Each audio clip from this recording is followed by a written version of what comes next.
All right. What's up, everybody? How you doing out there? Welcome back to the show. This is last week's fight. My name is Thinker St. James, and tonight we are going over each and every fight from UFC Fight Night, Moicano versus Duncan, giving our predictions for UFC 327, Prochazka versus Ulberg. To do all of that with me, as always, the Ohio player, man, myth, and legend. If you know him, you know you love him, Mr. Chase Parton. How are you, brother?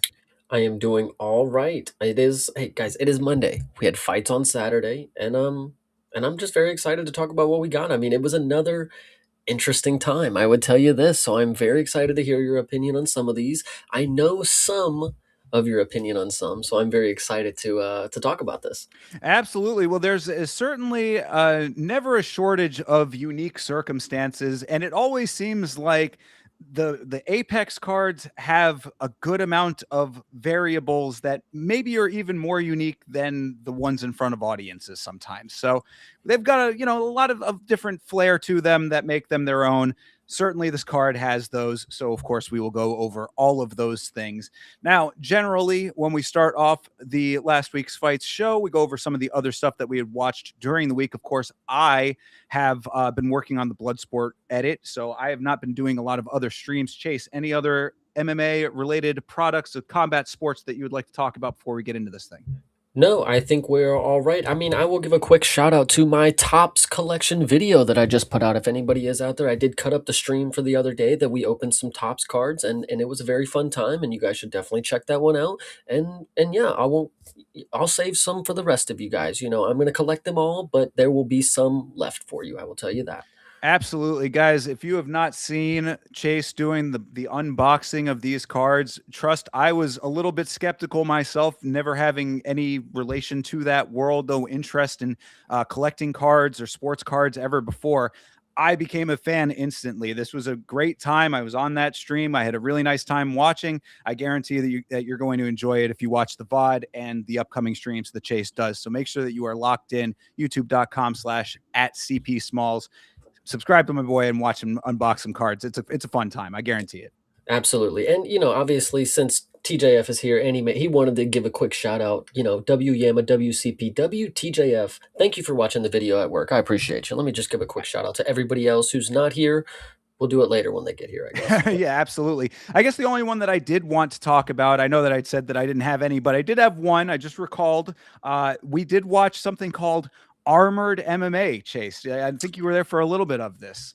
Uh, Yeah, I was there for it. Sorry, go ahead. No, it was an interesting presentation. Hard to say, how much of it was 100% real. I see Bleeding Edge checking in. He was saying that he had seen a performance of this promotion that I guess was somewhat choreographed. Either way, hard to say 100% what, like, it all looked like they were actually going for it to me. It could have been choreographed. I don't know. I'm not an expert on armored MMA specifically, but all I will say is that shout out to Armored MMA as a promotion, because I thought it was pretty fun. I certainly could imagine going out and watching some dudes in full suits of armor with weapons, going at it as a fun night out with the family. So, like I said, this is good, clean American entertainment, and I was here for it. Yeah, absolutely. When the idea came up, I remember seeing that stuff on Twitter, thinking that was just like some random Russian promotion that we could never get access to. But the fact that it's just on YouTube, oh, I'm definitely excited to watch the Armored MMA. Well, yes, and what I had said, I think I said it on the stream, but if I didn't, I'll reiterate here.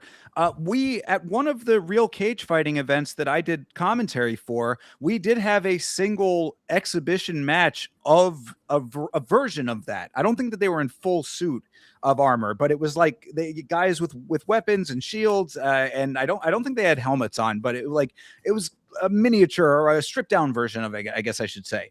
And I thought that was very interesting there. This is like the elevated version of it.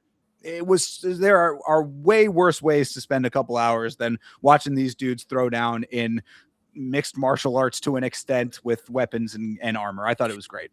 Yeah, and to anybody out there who is ever questioning if you need to actually watch the event alongside this, I actually was at work and I was able to, catch a few of this with Thinker, and it was a great experience alongside. Just hearing what is the possibility that, my imagination was just going crazy for what Thinker was explaining to me, and I can't wait to actually catch the next event, and I'm very excited for it. So shout out Armored MMA.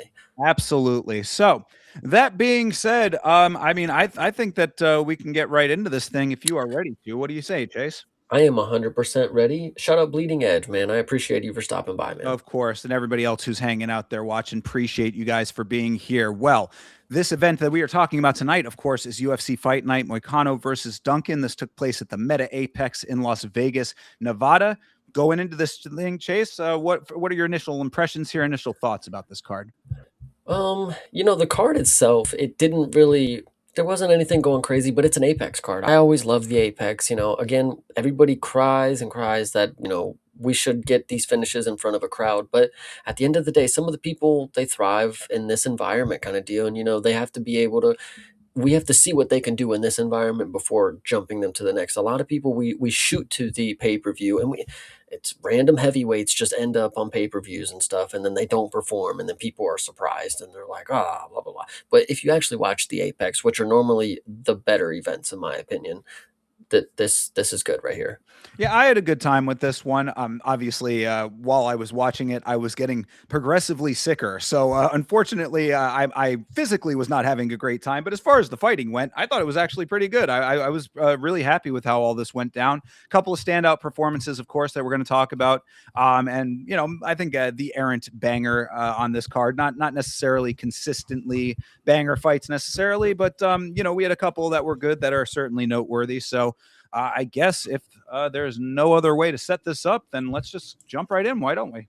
Yeah, let's actually do that. All right. Well, that's starting us off then with the first fight of the evening, which of course was Kai Kamaka the third. There are two other ones. Kai Kamaka the third versus Dakota Hope, the newcomer and teammate of one Joshua Van, the champion. What do you think, Chase?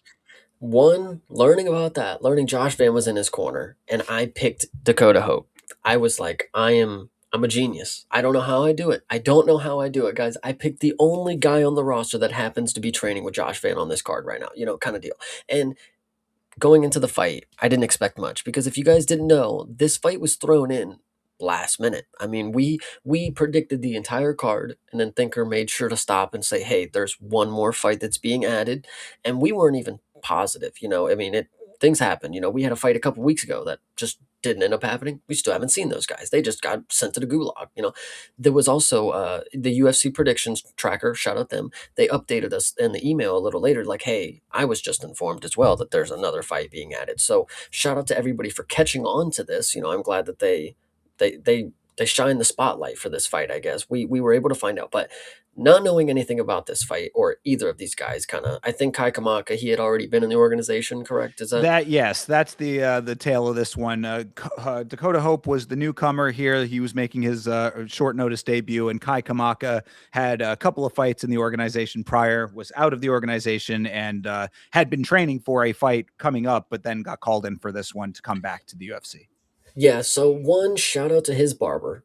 I'll just leave it at that. He had, what I was calling it was like it was reminiscent of like the only way I can describe it. I'm sure that there's a better version of it now, but like there was a guy named Richard Spencer. I don't know if you're familiar with this political figure. It was one of these early alt right figures that had that sort of like hairstyle that was very angular. They had like the part was very cut into it and kind of became like the hairstyle of that sort of guy. Now obviously this guy has nothing to do with that, but this is like that to an extreme.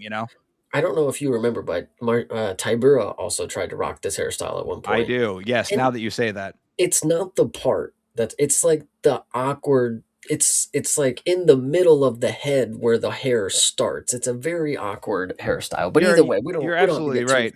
Oh, no, I mean, I'll just well, we're talking about it. I at least want to say, if you're watching us now, if you're not listening to us and you're actually watching here, you can see it in this picture here on Mhm. screen. Yeah, it's just that you're right. The hair, the part is too far into the hair part. You know what I mean? Like, It's as if it's like a half hairstyle. It's like you want half of the head to be shaved, but it's not what that's intended to be, kind of deal. It's just supposed to be a hard part, and I don't know.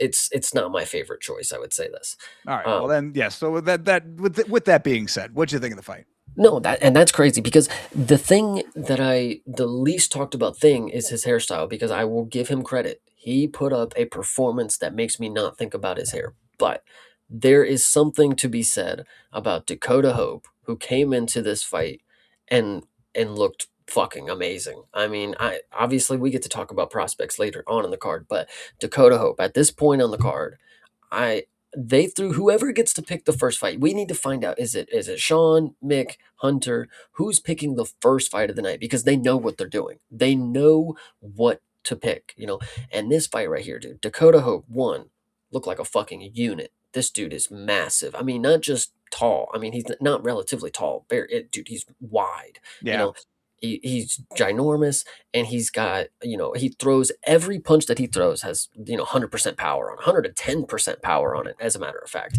And when you're watching a fight like this, you're like, yeah, no way is he going to be able to do that for a while. He's going for broke kind of deal. But the fact that he was able to maintain that sort of style for the entirety of the fight, he did start to slow and he did start to gas out. But I thought for his what he was doing, he should have been tired way long before he was, and Well, he was doing great. it kind of took an odd dip, like as far as his cardio goes, which I guess maybe was by design because he started, like you said, bad out of hell to start this thing, Mhm. man. I mean, really balls to the wall, came out with super violent intentions, and that was very noticeable. In fact, I mean, really, what I said about that first round was the round was a lot of waiting and reacting for Kamaka, but it was really because Hope was leading the charge. It's like, I can't even really fault Kamaka all that much when you're coming out that aggressively. Like, you have to really be on your toes to adjust to that. So understandable there. It took a little bit of a dip in the middle, but that could have been him recognizing the Hope I'm talking about, of course, recognizing that he had been putting so much out in the first round that he needed to conserve a little bit for third round because this guy Kamaka apparently has rocks for ahead. So it's like, he needed to make sure he was pacing himself properly. So I'm not even really mad about the way that he distributed his cardio based on how he was fighting. No, it was good. It was a great performance, obviously, and you can tell, dude. This 4 ounce Fight Club is fucking good. They are breeding strikers, I, and this is what this era needs, I was just going to say they obviously love to fucking strike. that is what they do at that 4 ounce Fight Club. But it's not just headhunters, and that's a great thing to have as an early skill, not just, and we'll talk about somebody early, later on he's just viciously headhunting kind of deal. And you would hate for some people who can only strike and like they just keep whiffing punches, they never try to mix it up. But Dakota Hope is spamming body shots along with these combinations are looking great. Even when he's not, 100% there is what I'm seeing, with his cardio. I mean, he was still able to just put everything on his punches, and he was still able to lead this fight for what I thought was the majority of it, which is one of the crazier things to think about because Dakota Hope, in my opinion, won this fight. Even got a knockdown. According to stats, I actually don't remember the knockdown. Can you refresh me real quick? Knockdown was first round, I want to say. Let me yeah, I believe so.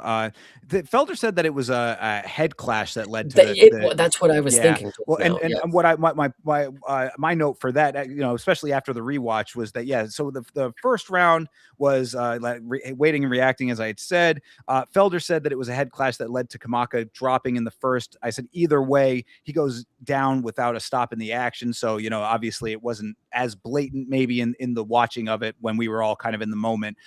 However, that was kind of a reoccurring thing only because one note that I think is slightly to the detriment of Hope that I think is really just an adjustment of style that he will eventually be able to not have as a primary problem of his is that he really does lead with his head because he is just.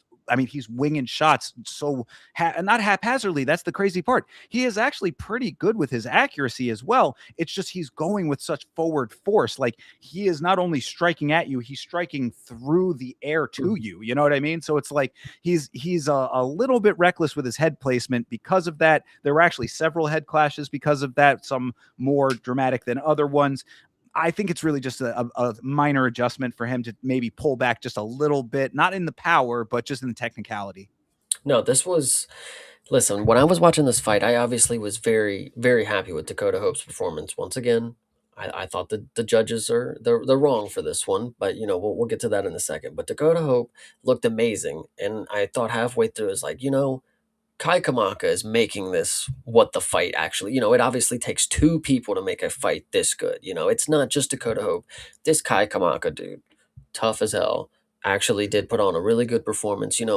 I didn't see it going to him, but split decision. I mean, what can you say? Dakota Hope, I really believe that you had this fight and you did the majority of the work. You were leading the dance, as Thinker said. So it's unfortunate you didn't get the win because you're going to be a really good prospect, and they just didn't want to pad your record, I guess. I don't know. Yeah, so obviously on the rewatch, I always go into the rewatch knowing that I have the benefit of hindsight. So I'm always trying to put that out of my mind and just be like, yes, I do know that I know the outcome of these fights, but look at it as objectively as I can with a full focus on the fight and all of the details thereof, all of the actual actions that lead up to the event there, the final outcome that we got.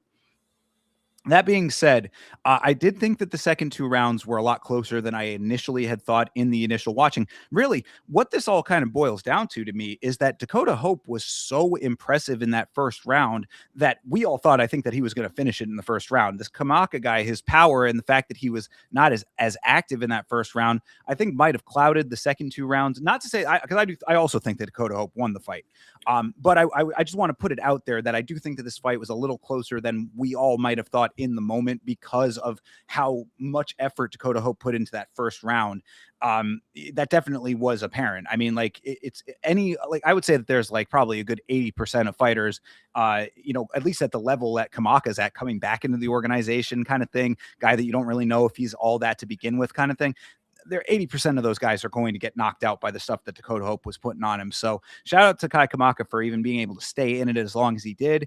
To say that he won both of those second rounds, I do think is a bit of a stretch. After rewatch, after scrutinizing it, as I said, I think that there was a bit of a parabola, downward parabola in Hope's output. So I want to say that I believe that Hope won the first and the third, with the second going to Kamaka. That seems to be the correct way that I was looking at it.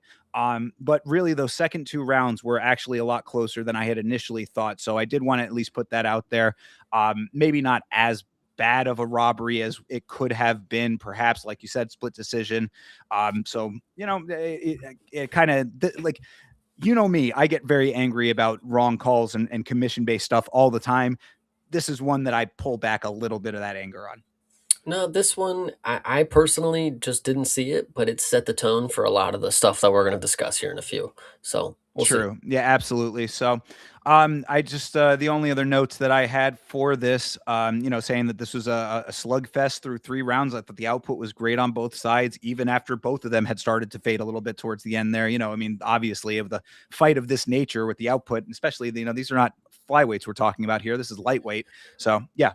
The last thing, I mean, we'll bring it up since we talked about him, but this is where I initially learned about it. I don't know if this is how you learned about it. I think they eventually said it on the broadcast, like, like way down the line.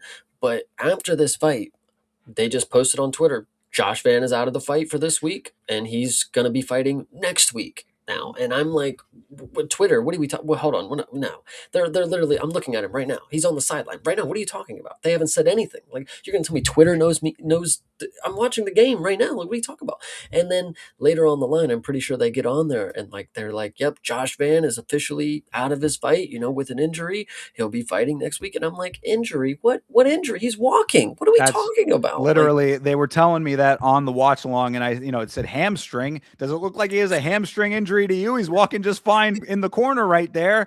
But look, man, I mean, it is what it is. Obviously, Josh Van, not a dude who's out here trying to pull out a fight. So if he says he's injured, I gotta believe it.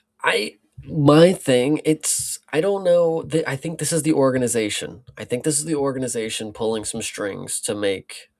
Listen, To put uh, Paulo Costa in a co-main event in 2026. they've done it 5 times. You saw the tweet. I mean, there is no need for a sixth. Yeah, but there was no need for the third, fourth, fifth. You know what I mean. But like Oh my maybe God. maybe there is. With Mirzakhanov, he's a decently big figure probably in his region, and then Paulo Costa is a big when it comes to Brazilians. I mean, maybe there is a lot of hype there. It's not about that specifically. maybe the draw wasn't as good as they wanted for Strickland and Hamzat. Maybe Josh Van's got to get the boost of numbers for this card, guys. You don't. Maybe people are underestimating just how big of a fan of like Josh Van and in Japan and in Asia. You guys know how many subscribers I have that are from Myanmar? Listen, it's a lot. You know how many that they probably know about him?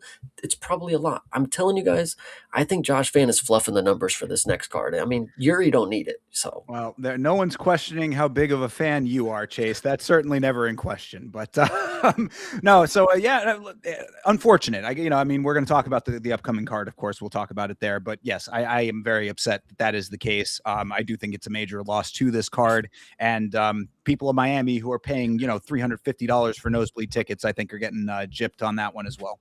hear me out though. They and as Josh Van's biggest fan, humbly, I will just bring this up just to be the opposite opinion. Of course, there was people in my comments saying, Josh Van's looking real chunky today. Like Oh, I what if was one of them. what if he wasn't going to make weight? What if he? I mean, obviously injury. Maybe wasn't going to be able to make weight because of the injury. What if this is a situation where it wasn't necessarily I don't know.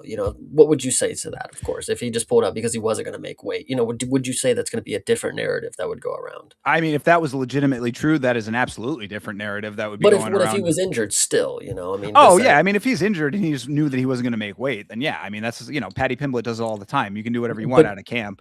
do you think he should have got the special privilege though? Like I to don't be think that able to just make I'm not going to make weight and I'm injured, but I'll fight next week kind of deal. Like I don't know. I mean, I don't think that there should be I don't like that kind of gaming of the system from the organization in general. You know what I Mm. mean? Like if you like, again, especially put yourself in the shoes of a person who paid for the ticket. Like if you told me that Josh Van was going to be fighting on this card, I want to see Josh Van fight. Well, the thing that I would say, as somebody who is probably, not if I was not a fan of Josh Van, of course, jeez, if I was not, and I would be like, yo, he can't make weight, fights off, fights off, you gotta get somebody who can make the weight, of course, not for the belt, of course, but like if the fight is off, he can't do whatever, he's injured or whatever. We're not doing it another week. No, the fight is off, until he's ready to compete or whatever. Is that a viewpoint that you think that some people would have? I mean, yeah, well, that's if you're saying that it's only going to take one more week for him to be better, then I guess that makes sense to do it then. But like again, how severe is the injury to the point where a week is going to make the difference, But But what I if mean, we're not talking a week. I mean, it's a month, right? I mean, it's on the next numbered event. yeah, whatever it is, Yeah, but but so like, that's what my point. So it's like, okay, if it's a month's time, yeah, I mean, let yourself heal in a month's time. I'm not upset by that.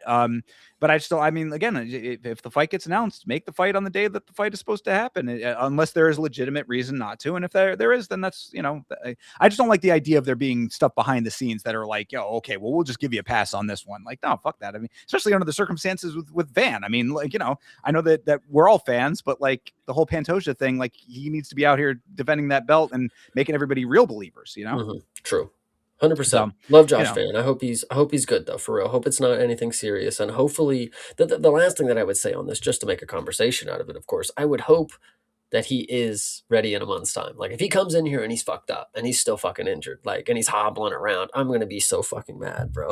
he looked fine. They wasn't hobbling when he was in the corner. So yeah, he's probably, I mean, we'll see. But yeah, no, the last thing I will say about that, and shout out to Jeremy Hall. I see him in the chat here too. We were talking about this on the watch along, and I think the joke was Josh Van pulled his hamstring, but it looked more like he was pulling ham sandwiches. That's a good one. But all right. So yeah, no. And then the last thing I had about this fight that we were talking about before we got sidetracked there is, did you know that Kai Kamaka has 5 kids at home? Chase, he said that 5 children of this guy. Yeah, I mean, split decision. Got to pay the family man. Gotta pay, whatever exactly. whatever the case is. Dakota Hope's got a bright future ahead of him. He's going to make plenty of checks. For sure. But yeah, so I mean, with those 5 kids at home in mind, Kai Kamaka in his post-fight interview, which I was a little surprised that they did an interview for this. Obviously, it was a good fight; it warranted one. But newer guys, I was like, I don't know if they'll do an interview, but they did. And Kamaka in his post-fight did say, "One thing I pride myself on is coming," and then later he said, "I got 5 kids," and I said, "Well, obviously." Yeah, nice. There you go. Little humor for you, but it's all legit. He did say that. No, yeah, absolutely. This was definitely a good one. And speaking of people that are going to make money, unfortunately, it's not going to be Dakota Hope on this night because this did not get fight of the night. We will talk Oh, about the fight that does later. So yeah, well, we can certainly mention those, the ones that deserve it and the ones that don't. This was, that has been the narrative that's been going around on Twitter right now about this card, is who got bonuses and who didn't. This is absurd, this card, when it comes to that, because there are some ridiculously impressive performances that we're going to be getting into some of them. In fact, not this next one necessarily, but the one thereafter perhaps is one that, would be in that camp. And a couple of other ones that just got snubbed in favor of certain other people who may not have been as deserving. yeah, absolutely. It's unfortunate. Well, whatever the case may be, you want to talk about unfortunate? There's some stuff that we can talk about in this fight here. This is Diani Barbosa versus Melissa Gatto. Now, before we get too deep into this chase, because I know that what we have to talk about here, I copied and pasted from the Unified Rules of MMA. This is from the foul section.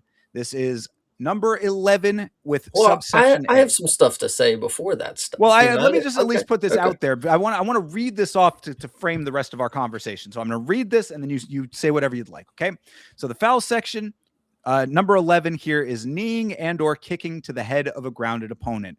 Subsection A says a fighter is grounded. A grounded fighter is defined as a fighter shall be considered grounded and may not be legally kneed or kicked to the head when any part of their body other than their hands or feet is in contact with the canvas, in parentheses, ground. Okay, that's all I wanted to say, to have that as the framework for this. You have heard that section of the Unified Rules. Now, Chase, your thoughts. I think it's unfortunate that we're going to have to talk about, the elephant in the room with this fight, I would say, because Dione Barbosa at the beginning of this fight, or at least up until, the mayhem ensued, she looked very, very good. I thought she was looking solid. I brought it up last week. I think I confuse her a lot with Gabriela Fernandez. And like I think I just when I see them, I just she's the non Gabriela Fernandez. That's what I see. But this fight, I don't know if maybe I just never looked deeper into it, but she looked a lot better on the feet this fight. She looked very loose, she looked elusive, she looked very fast. She was cooking Gatto on the feet. I mean, I was done for when it came to me picking her. I mean, she was getting diced. Go ahead. for sure. And I know what I was just going to add to that. Yeah, I mean, we'll kind of bury the lead here a little bit, or kind of give away the ending. But just when all was said and done, 29-27 for two of the judges, I was perfectly fine with that. I mean, even with the point deduction that she ended up getting. So, you know. Yeah, that's the unfortunate part of the scoring system that we have, and when fouls occur, and that are blatant fouls, of course. And we'll obviously talk about that in a second. But yeah, when the fight was about to end, I mean, yeah, she won every round. So how does taking one fucking point do anything? How does it do anything? You made okay. She obviously gets kicked in the head. You made Melissa Gatto get back in the fight after more than 5 minutes, mind you. This is over the time that you were supposed to get allotted. You throw her back in the fight. She's obviously going to continue to lose after she got kicked in the head, concussed or not, real or not. We'll get into that. Well, and She still had to finish the fight, and she was going to lose. but She that's was the going to lose point, though, is anyway. that she didn't have to. You know what I'm saying? Like, if it was really like that, if it was really that bad, if it was, if those were the dire straits that she was in, she could have taken the DQ. You got to Anthony Smith territory right here. I mean, you know what I'm saying? I not saying that it's right, wrong, or otherwise, but if it is as bad and you want to be the warrior, then you got to go out and win the fight. I mean, you can't just get the point deduction and then just think that's going to carry you on to victory if you go on with the rest of the fight, because you already had the option to win the fight. That would have been a DQ win for her. Actually, Yeah, well, yeah, because it was second round, right? I mean, I don't remember what time in the second round it actually happened. So if it was over halfway through that second round, then this would have definitely been a DQ. I think it could have been a DQ either way, but either way, I mean, if it was called a DQ, that would have been a loss for Barbosa and a win for Gatto. no, I think honestly in today's game they probably just would have called it a no contest randomly. They don't know what they're doing in there, and I think Melissa Gatto, along with the other fighters, they're egoed into continuing the fights, and that's fine. But girl, you literally got kicked in the fucking head. Like, I'm not saying she shouldn't have continued, but I think there's a major flaw in the fact that a person could kick somebody in the fucking head, get 1 point. This goes back to the Korean kid. The Korean kid that got to knee the guy in the head, they forced him to get back into the fucking fight. And then he fucking loses. He gets knocked out anyways later in the fight, and then he gets cut from the UFC. Basically, I think that's how that went. I forget which guy it was. I know the fight you're talking about. I don't remember all the circumstances of it, but But tell yeah. me how bogus that is. I get to commit any foul that I want, take 1 point away, and at max, most of the time I get away with it. We'll obviously talk about they called 2 points in this one. We'll talk about the other one later. But most of the time I get away with all the illegal shit. I could kick my opponent in the fucking head while and we'll talk about the position. She literally had her whole leg was on the ground, guys. Like, and Well, this is this where is, but there was, it was only a single point though. No, I mean, it was a single point. Yeah, yeah, okay. exactly. I thought you said that they took 2 points. Okay, yeah. No, hell Um, no. I mean, even if they did, she still would have fucking yeah, won by a round. Like, I don't know. So yeah, I know. Yeah, right. It's really crazy for at least two of those judges. But no, you're not wrong. So I guess to run it down to get to that point, because I have a whole section on the yeah, kick. So, yeah, Barbosa was more aggressive in the first, more aggressive throughout this fight. She looked much better. She was certainly the right choice for this. I think I had a little bit more faith in Gatto based on her physical stature, but unfortunately, she does not use her length effectively, or at least did not use it effectively in this fight. No real kicking at distance or ranged attacking. She was just kind of following what Barbosa was doing, which is not a great look when you've got a striker who is, not necessarily the greatest striker, but a striker who has the ground advantage that makes it difficult for you to maneuver and be comfortable in your maneuvering. So that's really what I think ended up happening here. Gatto, after this, goes in for for her own takedowns, and I was like, you were just getting dominated on the ground earlier. That led to all of that problem that you had, and then now you're just poor navigation of this fight. But to go over the stuff I have on the kick, and I'll just get it out of the way, and you can respond to some of these points here as they come up. But Barbosa lets Gatto up. This is how this starts. Like, so Barbosa had her down. She disengages. She gets up. I even on commentary on the watch along was saying, "Oh, she letting her up." That was a little strange to me, considering that she is a grappler. It has that base of ground game. I was like, it's interesting that she's choosing to do this. Obviously, she had an idea in her mind, so she lets her up, but she mistimes the kick and also misplaces the kick. So Gatto was downed, but the kick landed on the upper chest slash clavicle area. Maybe the side of it hit her face. It's hard to see. Some angles make it look like it landed on the chin more than others.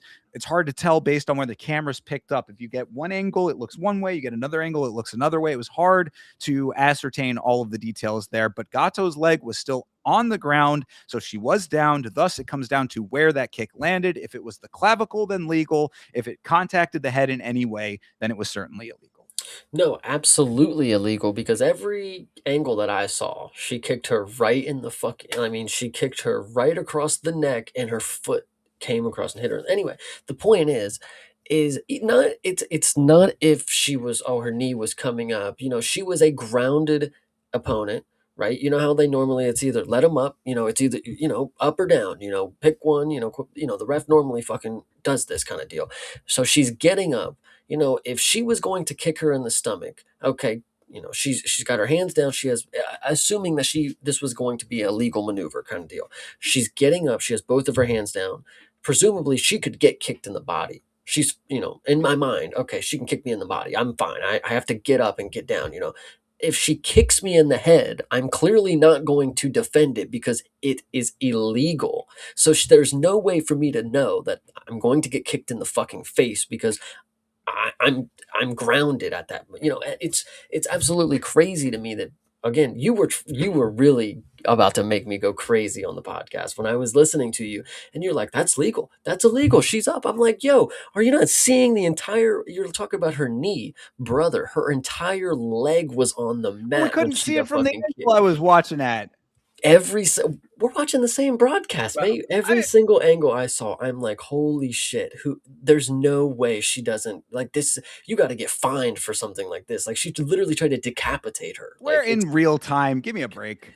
I know I get it, but this was crazy. I Well, it mean, was certainly a blatant. I mean, like again, but where did it land? See, and that's what when you're saying, "Oh, every angle looked like it landed flush on her chin." I'm telling you, bro. I just rewatched it this morning. I'm like it is hard to say where it actually landed.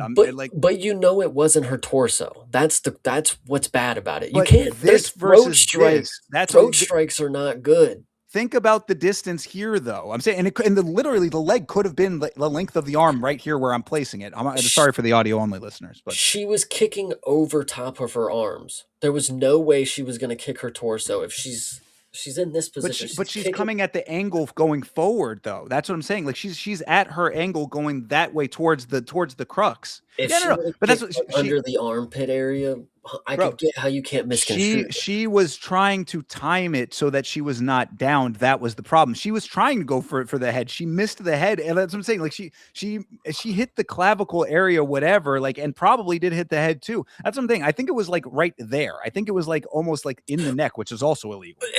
If you think it was here, exactly. I mean, that's a horrible attempt. Like, and your point is like, oh, she was trying to time it. It's like you were trying to time something that was illegal to make it legal, and then you landed illegally. So you But you you saw her in the corner. She was saying it landed here. She thought she did it in because the right she's place. stupid. Because she's stupid. Bro, I said this at the exact same time, dude. She's prancing around. She's walking around. She's doing the. She Whoa. basically was. That's dude. That's what Careful. she was doing. She was doing shit like that. And bro, and I'm sitting here saying like you are an idiot. How do you think that that was legal? She's trying to. She's walking around with her hand up, doing the whole song and dance, doing exactly what I just did. You know, my apologies, I but said, either no, way, nobody clipped that. but either way, it was so blatantly illegal. And again, Hydra's making the great point. I love a lot of dirty stuff. You know, if it comes down to it, you know, you got to win a fight. But like something like this, I mean, she was clearly you were attempting it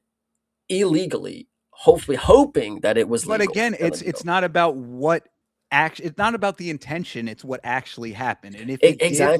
land, right, and so I'm saying if it did land on the upper chest area, then fair play. What But can I it say? but it but it didn't. And you Right. know, Well, she and got that's the I mean point so taken that is away. and And that's the prevailing thought is that it did land on the face. So fair enough on that. Point deduction did happen. I mean, I believe it was was it Jeremy Hall earlier saying that no, it was Hydra saying that this was an Oscar-worthy performance here. I, I mean, what's the verdict on this? Because we did see her kind of like go, realize what happened and then pull the Macy Barber. She went flat out there for a second. no, she definitely did. But like I I again, and I don't dislike Macy Barber. I'm a very critical of what she does. And I agree she did this and Melissa Gatto did the exact same thing. But in the situation where like she wouldn't have got the point taken from Barbosa had she not done that. You know, so like in a sense if this is, you know, this is the route that it is and you get illegally attacked, I mean, the sell job is what you got to do to get the point taken because they're not going to either way, you know. And I'm not on the side of them being actors, but I think in the if you're going to continue fighting, you know, either way, you know, I personally don't think it's the move because like, oh, just eat it and then go back into the fight either way, you know. But like, Right. if your plan is I can get a point taken, you know, in the split moment, it's like, oh fuck, all right, I'll just give up for a second, kind of deal, and not milk it, but at least over exaggerate kind of deal. I fair play. She got the point taken away. She wouldn't have got that point Yeah. had she not have sold it, kind of Well, deal. and you make a good point with that because it's like sadly there are a lot of times where if fighters are too tough for their own good and they just want to sell how tough they are, then it signals to the commission and the judges and whoever's making that call, oh, it must not have been that bad. And that's I mean, like I hate that that's the case because it should just be again. This is what I always talk about. All I want is consistency in how the oversight is. I don't care as much about what the actual nuts and bolts are. Whatever the rule set is, I'll just be like, follow the rules. And if you can get away with things, if you can skirt things, every sport has this. I'm not mad at that. I want there to be consistent application. And something like that, it calls that into play. Because I mean, like you're right. If she had just gotten and be like, no, I'm good, I'm good, I'm good. Okay, well then you get a warning. You shouldn't have done that. And then now you're back into play. Me personally, when I saw something like this, and I still kind of believe it. I mean, when it comes to somebody who's willing, you know, and I'm obviously there are people who do this, you know, this is, and we'll talk about it. Chat, go ahead and fester on this. Is Barbosa getting the dirty fighter allegations? You know, she attempted something illegal. You know, she got knocked a point for doing something illegal. You know, like she was willing to try to potentially take risk of kicking her opponent in the face, you know, potentially knocking them out with an illegal strike kind of deal, ending the fight with an illegal strike. I I don't know. It's just crazy to me that that fight wasn't called right there. You were willing to break the rules to try to uh injure your opponent, more than what we already do. I mean, this is a little far.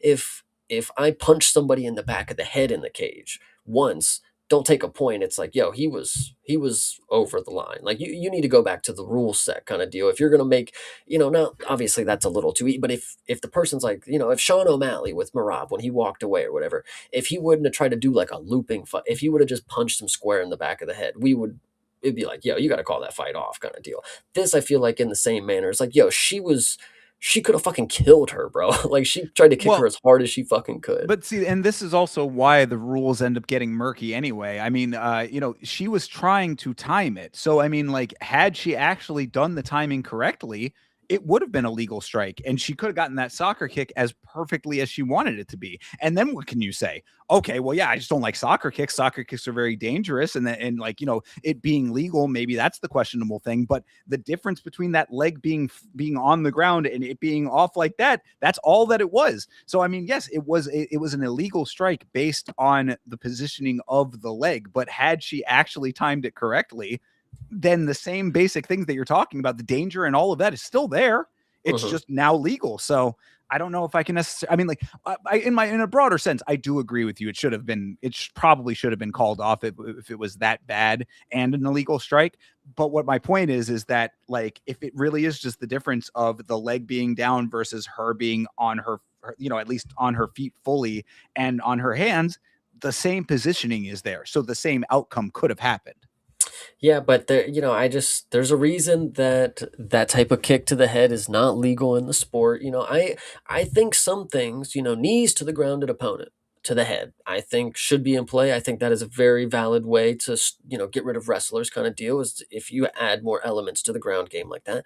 But when it comes to standing opponent versus grounding opponent, a soccer kick to the head and or stomping to the head, I mean, listen, I don't know, guys. These ones are pretty hard to argue that they would not fucking murder somebody. Like, Jesus Christ. I But don't what know. if it had just been a knee? If it would have been a knee to that, I mean, I'd be okay with that. I'd be all I right. I mean, But but she was still grounded. She was no, still well, if no, it no, was no. I'm a saying, legal yeah, position. right. I mean, or if it was either pride or the global rules. I mean, then she could have hit a knee on that. You don't think Mhm. that the impact of a knee would have been as bad as a soccer kick? Uh, nah, it probably would have, but it would have been at least a little more legal to me. I would All say that. right. I mean, interesting take, I suppose. But either way, yep. I mean, this was a unique situation. I also thought it was very interesting that they had the review light.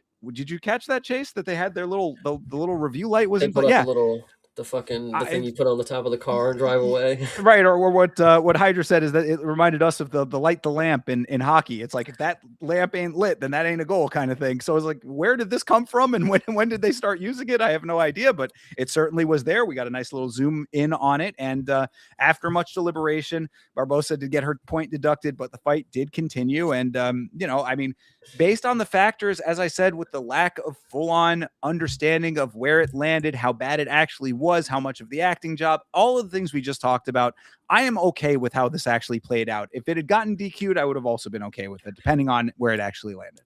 The one last thing I remember about this. Yeah. Did you guys catch the Portuguese translator for this one?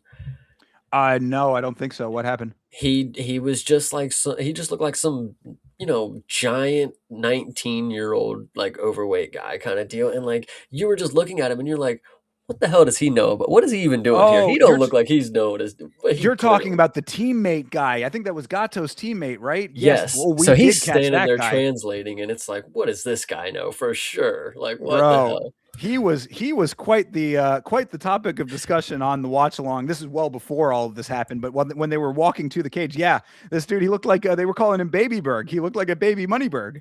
Yeah, yeah, no, that was absolutely hilarious. And him standing there with the doctors, he's like looking in on it. It's like, you know damn well he has no idea what's happening. Come on. I mean, yeah, he certainly had a distinct look to him. I didn't want to be too hard on him for his attributes, but he was definitely noticeable and an interesting addition to the team.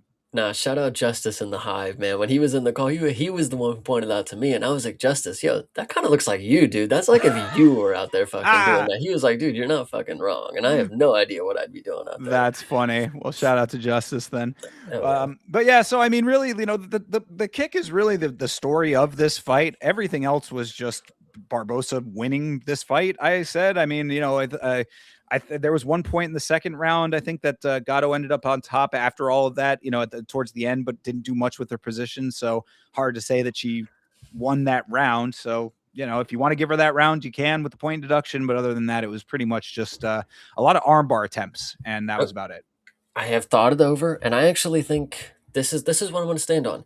I would 100% be better with her attempting a knee in that position because she's limited with her mobility. If she's low enough, she has to drop some fucking WWE style knee on her. The power's gone at that point. She for the range of motion for a fucking kick.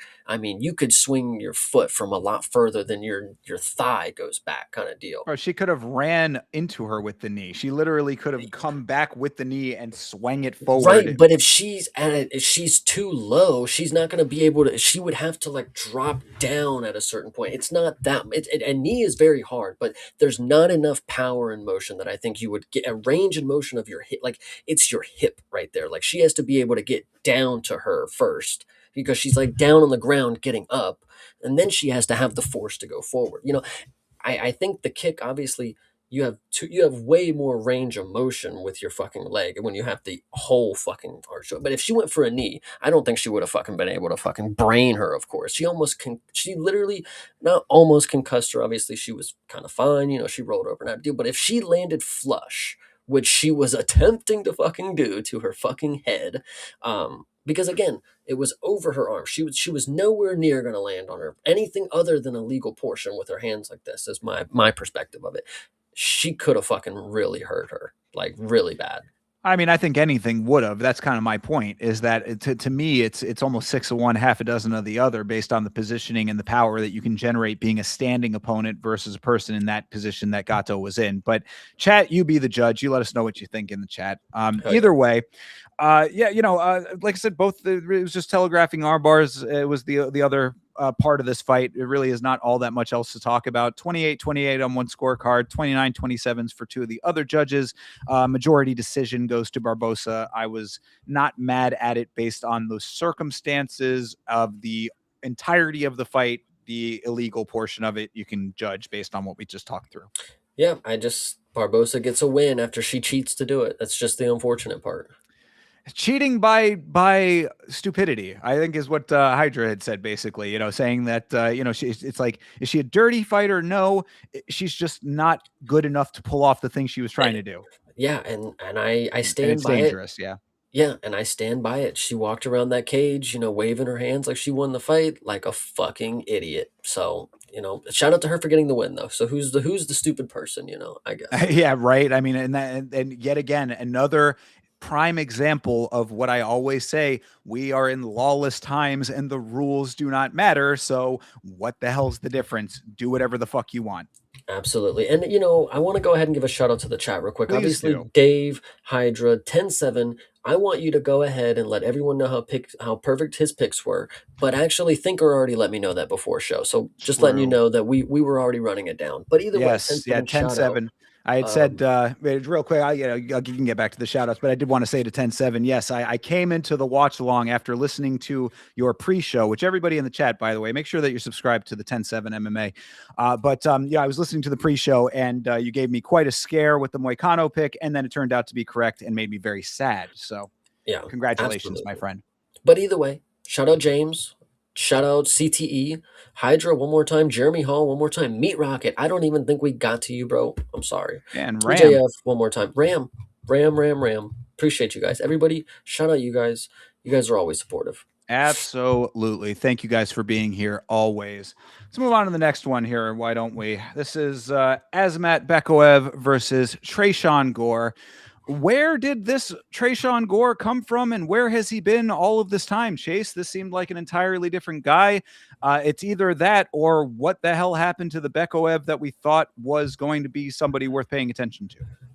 Yeah, this one, I genuinely don't know how this happened, because you have somebody who has, you know, 15 pro fights on this other guy. And it's not just like this dude has like an abundance of fights compared to a guy who has a lot of fights kind of deal. No, no, no. This is somebody who has a lot of fights versus somebody who has 10 pro bouts in any organization that has ever existed of martial arts. He never really stuck out as anybody who had the skills to compete, in my opinion. He had a guillotine. He had a standing guillotine that he got a couple dudes with. We will definitely be talking about that more. But he got beat up by Marco Tulio. Marco Tulio looked very, very good for that time. And then Christian Leroy Duncan shut that down quickly. So what is there to say about Trayshawn Gore when he came into this? I should have figured he was as tough as he is. Obviously I saw with the Marco Tulio fight, he never gave up. He was always in that fight, losing, of course. He never had a moment that he was in there winning, but like he was in there, and he was getting his ass whooped kind of deal. But this fight right here, he showed some heart. I actually would like to point out is this fight in the moment versus I actually rewatched it the day after. Two different experiences. When I watched this in the moment, this is fucking fight of the fucking year, bro. This is a good ass fucking fight. I was expecting Bekoev, to show a little more grit towards the end, but he had a really solid game plan to start. He was kicking the body. I don't know if you saw in the first round, he did a front kick and kicked Trayshawn Gore right in the fucking chin. It was pretty funny, see his head snap back. But either way, great performance from Bekoev up until, the second round at the end is really where it fucking flipped. He drops Trayshawn Gore in the second round, almost gets a ground and pound finish, which when I watched this originally, this was a lot longer of a sequence than it actually ended up being. Upon the rewatch, Trayshawn Gore gets dropped. He eats like one or two big shots. He's back to his feet. And then he gets taken down again, but he gets back up relatively quickly. It actually isn't that bad of a beatdown, because this was going to be an early contender for fight of the year. In the moment, of course, I was thinking this is a fucking fight of the year. Rewatch, no way. But contender for comeback of the year, I still think is valid here. And I do also want to make a point too that just to add on to your point, the scorecards for this one were posted in the Discord saying that Gore won rounds 1 and 2. That's absolutely ridiculous. Let's not split hairs here. I was hoping for Chris Lieben, of all people, former fighter Chris Lieben, to help the judging situation, be one of these people. We talk about leading by example, having actual fighters do the judging so that people who have been in those situations can evaluate them correctly. And I was like, obviously this is not helping that case regardless. But I did want to say about the second round, because that was the round where he got dropped and he ended up coming back a little bit. If there was going to be an example, and this is kind of, I think, one of those things that speaks to the subjectiveness of this sport. This is a great example, the second round, of how much a drop is weighed in general, because I think it is one of the rare instances where a fighter got dropped and did enough to still potentially win the round. But that's it. Again, it goes to your proclivities with that. And I know that a drop trumps everything. So I'm saying that, like, if you like, I thought that there was a lot of good work from Gore after the drop. But again, it goes that this is where it gets a little bit into the subjective territory. I rewatched the fight knowing that Trayshawn Gore won that second round. And after, I said, yeah, no fucking way. No fucking way did he win that second round. I mean, he got dropped, and then, Asmat landed some big elbows. He landed an inside trip and landed two elbows. Sorry, Bekoev didn't land the elbows. He landed some big ground and pound shots, but Trayshawn Gore gets an inside trip. Ends up on top. Everybody's going crazy. He lands about two big elbows. Bekoev is able to kind of shield off, the rest of the little onslaught there. The round ends. And then I'm told that he won the round. I mean, he was getting his fucking ass whooped for the first, 3 minutes of this, But of the course. drop was, I mean, the drop was like not a super crazy drop, though. I mean, like, we're not talking about like him being out and then having to fight his way back through like a barrage. I mean, he got dropped. He was on his knees. He went back. He had the front headlock. I mean, like, he you know what I'm he saying? did good swinging out of the position that he was in. He got dropped. You're saying, I mean, he didn't get dropped, brother. I mean, Oh no, he did. No. I'm saying that like again, this is why it's subjective. Is all that's my only point. If you say I didn't win the round, I'm not even mad at it. I'm just saying that like this is one that to me, it's like there is at least a conversation. no, this one's even worse. Like I think All get right, no get even less of a conversation. Gotcha. getting hit on the head and falling on your butt, or all right, cool. But when you watch the slow motion replay and you see the lights go out for the even for the split second, and then they hit the mat, I mean, you can't tell me that's not like. I mean, he almost like in another world, Bekaev literally just won that fight by KO kind of deal. But in this one, Trayshawn Gore is obviously a dog. It's I think this knockdown specifically, it was a lot more than just like, bro, we just saw a 10-8 round last week for a fucking knockdown at the end of the round of a close fight, kind of deal. So this one doesn't surprise me that Trayshawn Gore magically fucking wins this one because we don't know what's going on. But like Bekaev knocked him down, gets on top, lands some big ground and pound, gets him down again. Trayshawn Gore continues to get up, yes, and then he gets again the trip, and then he lands some elbows. I don't see how he could even come close to winning that round based on the drop that I saw. Again, he hit him in the forehead kind of deal, and it lights went out, and then he hits the mat, but he bounces back off the Yeah, I mat mean, kind of in the deal. moment, I had Bekaev winning both of the first two rounds. I don't know about the first one. I had a lot of people telling me Gore won the first one. I thought it was very, very close, but I was hopeful that it would have went to Becca for the activity. He was smashing the knees, he was kicking the body, he was doing some really good stuff. But he obviously don't he just don't have it. I think it was by design that they would give Trayshawn Gore somebody who shoots for double legs when they're tired because that's his bread and butter. As soon as they gas out, they go right into his fucking trap. And Bekuev, it's not that he necessarily gassed out. He was tired, of course. But right at the start of the third round, just when you thought this was a fight, this was going to be a banger, we're going to get a crazy third round, which we did, he gets kicked about 3 times in the front leg and he's fucking hobbling around. And then Yeah, I'm like, oh, he was fucking chopping that leg. That was actually one of the best things that Gore had done in the fight was softening that leg up early just so he could chop it away later on. But to your point though, it would be some 4D favorable matchmaking if they literally thought that hard into saying, we've got a guy who when he gasses out, he's going to go for the double leg, and you're going to have your shot right then. I think about that so often when it comes to people who have like that certain skill set. It's like, are they really they like what is the opportunity for them to win if they only have like that one skill? It's like they gotta give them an opponent who will fucking feed into it, Then I mean, Like should they've been doing it with him for all this time? Then with him and Tricoli, right? listen, dude, look at fucking Andre Feely with Melly Costa. They just somehow knew that he would put his fucking head in the guillotine. I don't know, dude. Like it's just crazy. Crazy stuff happens. Oh But man. uh, yeah, I don't know. Like fucking Nico Price and Michael Chiesa is another good example. They just happened to know that he would give up his fucking neck in the first fucking round. Anyway. Fair enough. Fair enough. Well, either way, Gore did find the guillotine after some decently heavy adversity in this Yeah. fight. So, I mean, as I had said on the watch along, I did want to come back to this point. I'd said on the watch along, I think you posted that the prediction tracker, and shout out to those guys over there.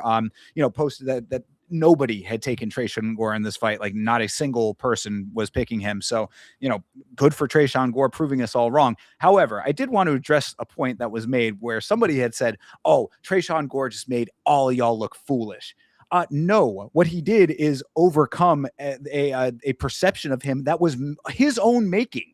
So don't make it seem like we're all the crazy ones for going off of the data that he has presented before this. He has only gotten these guillotines off of Antonio Tricoli and a couple of guys on the level of Antonio Tricoli. So yes, I'm very happy for Trayshawn Gore that he did this, but don't make it seem like it's all like, on every, wow, this guy just shocked the world. He did shock the world, but it's not like there's a reason it was a shock is what I'm trying to say.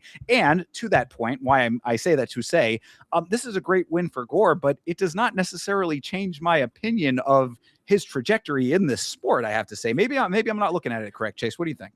I also am I'm on the same boat as you. He had come out and said that he still has title aspirations and he's going to prove us all wrong. So I would love to see it.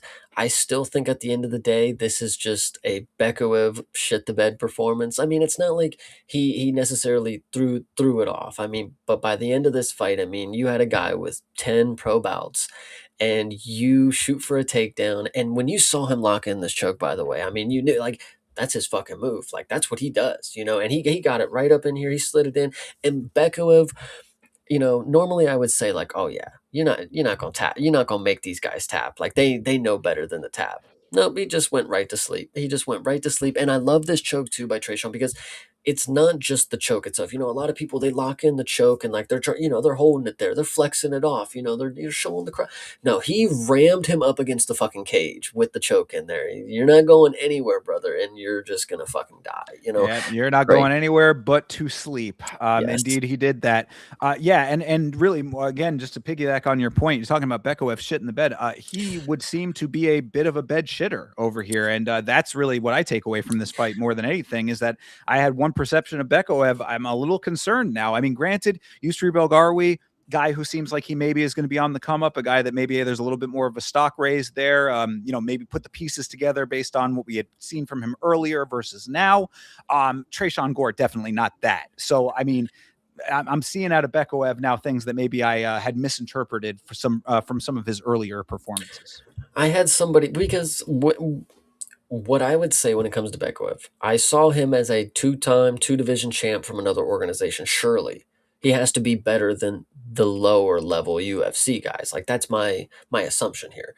And when I said that on the stream, somebody commented, "Well, when you can't, you know, do steroids and just beat up regional comp for the entirety of your career, I mean, life comes at you quick, kind of deal." It's basically, in a sense, what it said. And I'm like, how right are they? Like how right are they that this dude probably just had the easiest road to two fucking belts because he's just nepotism and somebody knows him and they're happy, you know, whatever the case may be. I don't Well, know. look, man, and I know that this example no longer works because she got such a great victory, and I hate to use it now. I need a different version of this, but I call it Chanel Dyer. I see the image of Chanel Dyer sitting in the middle of a room with literally the entire floor and walls and everything that the frame of the camera can fit, just covered in accolades, and then I see her lose. You know what I'm saying? So it's like how you weigh these other organizations and all of these accolades, that's up to you. Now, of course, like I said, Chanel Dyer did come back and have a great victory. So this no longer tracks the same way. But when you say, oh, two-time champion Bekaev over here, who gave him those championships, brother? You Yeah. know? Yeah, no, it's So pretty bad. anyway, No, but, well, you know, it's kind of funny when I forget it was last week. Oh, with Danny Silva, maybe they were like, so Danny Silva could go be a fucking Cage Warriors champion right now. You're telling me Trayshawn Gore could go to fucking Octagon or whatever it is and just go wipe out two divisions right now if Bekaev could do it. Jesus, at 10 pro bouts. I mean, bro, there's a reason that the UFC is the top of the fucking heap. I mean, this is where the guys go. I gotta believe, unless they just think about how many of these other organizations. What are they like holding on to this talent because they like are really like we cannot let them go. I can't believe that, you know, and I'm not trying to point it at you directly, but like if that's the argument, it's like the UFC's the top of the game, baby. We got to do with 10 wins, and he could just pull one out like that. It's like week after week, we sit here and look at people and say, "Get him out of the so fucking that they so UFC, that they bro." can go be that guy somewhere else, so that they can go do that. Go. That's what I'm saying. That's I always say that. I always say there are plenty of places elsewhere where you can be that guy. Now, this is actually a good point. The last thing I'll say about it, but to exactly what you're talking about. Now we've got PFL. We got the new guy at PFL. We got the dude who took over Don Davis's position. I forget his name off the top of my head. I'm sure chat can tell me, but that guy is like an actual fight person who's might be making some legitimately good moves at PFL. I'm actually wanting to keep an eye on PFL now to see how this guy evolves that organization. If this guy is really about his game, he does take those guys and he does make them into the stars over there because that's exactly what they can do. Yeah, no, this will be good, but I again back to it. I just don't think Trayshawn Gore is gonna be what, and I'm not trying to say it in a way like that. I don't think that he's gonna live up to the expectations that he has for himself. It's always great to have big dreams, good aspirations.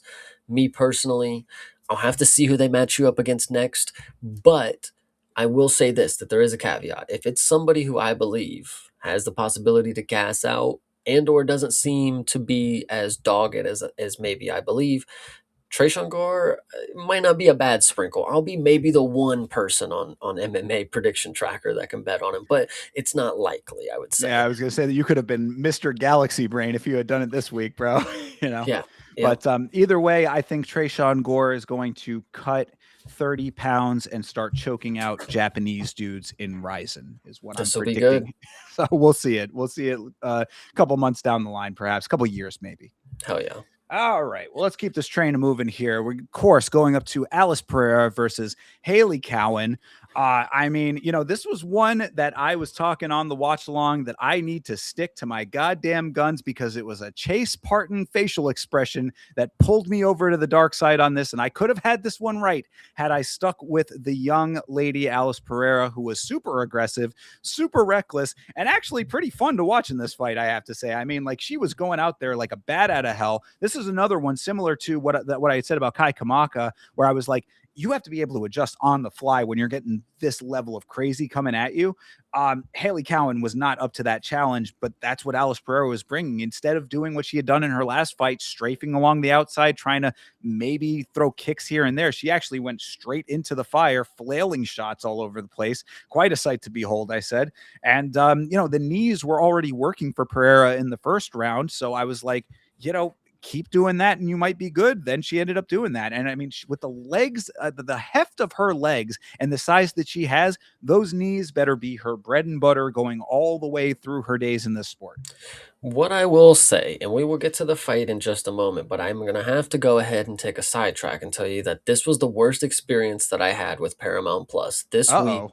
when it came to this fight specifically and some others. But this fight, I Oh, missed the no. entire first round. So I can't tell you how Miss Alice looked, Really? missed the Wait, entire first round. what was happening? First off, it would just keep fucking pausing. It would just keep fucking pausing. It would just fucking pause. I would refresh and it would tell you, it would say downloading your data to optimize your quality, and it would just fucking load. I would close the page. I would come back to it. It would just fucking load. It would come back and it would start pausing. It would be at 360p. I could not get it HD for the life of me. I was struggling. This Really? fight, I missed so much with this fight. And what I will say is I'm hoping that Alice looked very, very good in that first round because she did get a knockout. But I will say this, and I said this about Chase Hooper back when it happened with fucking Borishev. If you genuinely looked shocked that you knocked somebody out, I don't think it's a great thing. Chase Hooper, he didn't look shocked, but in the moment he knocked down somebody and didn't even fucking know it. He was just out there he was just doing the motions, and it just happened to work. And he didn't even fucking know. Obviously, he pounced on it and got but we see where he's at now. He's just a guy who went through the motions and then just got fucking caught. She's not somebody who's going through the motions, but she did work that knee a lot early. She came in very, very wild. This is somebody listen, kind of, we'll talk about somebody later who kind of fought it kind of just like this, not gonna lie. But the knee that she landed, it wasn't necessarily, from my perspective, I did not see like, oh man, she set that shit up. She was working the knee the entire time, and Haley Cowan just kept dipping into it, and then Alice Pereira just did the same combination that she did the entire fight: knee, overhand. She catches her with the knee. Does it, surprised as hell that she knocks somebody out. Probably going to be the first that she'll get, but she, shout out her. I'll give it to her. I mean, it was a wild performance, and I'll definitely take that for women's bantamweight at 20 years old. If she's game enough to do this for a decent amount of time, I'll give it to her. Someone to look out for. The last performance not great, but fighting like this, if potential is knockout, Chelsea Chandler just got back in the organization. I need you to go ahead and get Oh her my out. God.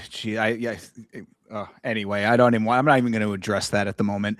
But no, what I did want to at least say, based on your viewing experience, is that, yes, the first round, she was aggressive. I mean, like, she definitely did not look like she looked in her last fight.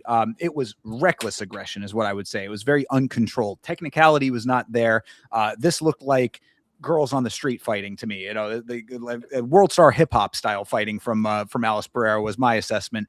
Cowan was doing much better in the second round. I thought that she landed a few more impactful shots. She got Pereira to the ground with a really nice double leg that was very well timed. I thought that there were some nice things for Cowan in that second round, but like you said, the one fatal flaw was dipping her head, which he was doing consistently. So it really was a matter of time with knowing. That was the thing that was crazy to me. We saw the knees earlier in the fight from Pereira, so knowing that the knees are a potential there with how big she is and how big her legs are, like you would think that that would be the one thing that even if you're going to go for singles and doubles, that you are very triple sure that you're not going to be taking that knee if you're doing it. She was not. Knee ends up connecting, like you said, a little bit, not random. She did throw it, whatever, but it, you did see how she looked afterwards. I said it perfectly timed or very lucky, whatever the case, she landed it. Yeah, absolutely. It was definitely a good performance. I'm excited to see her fight like this more.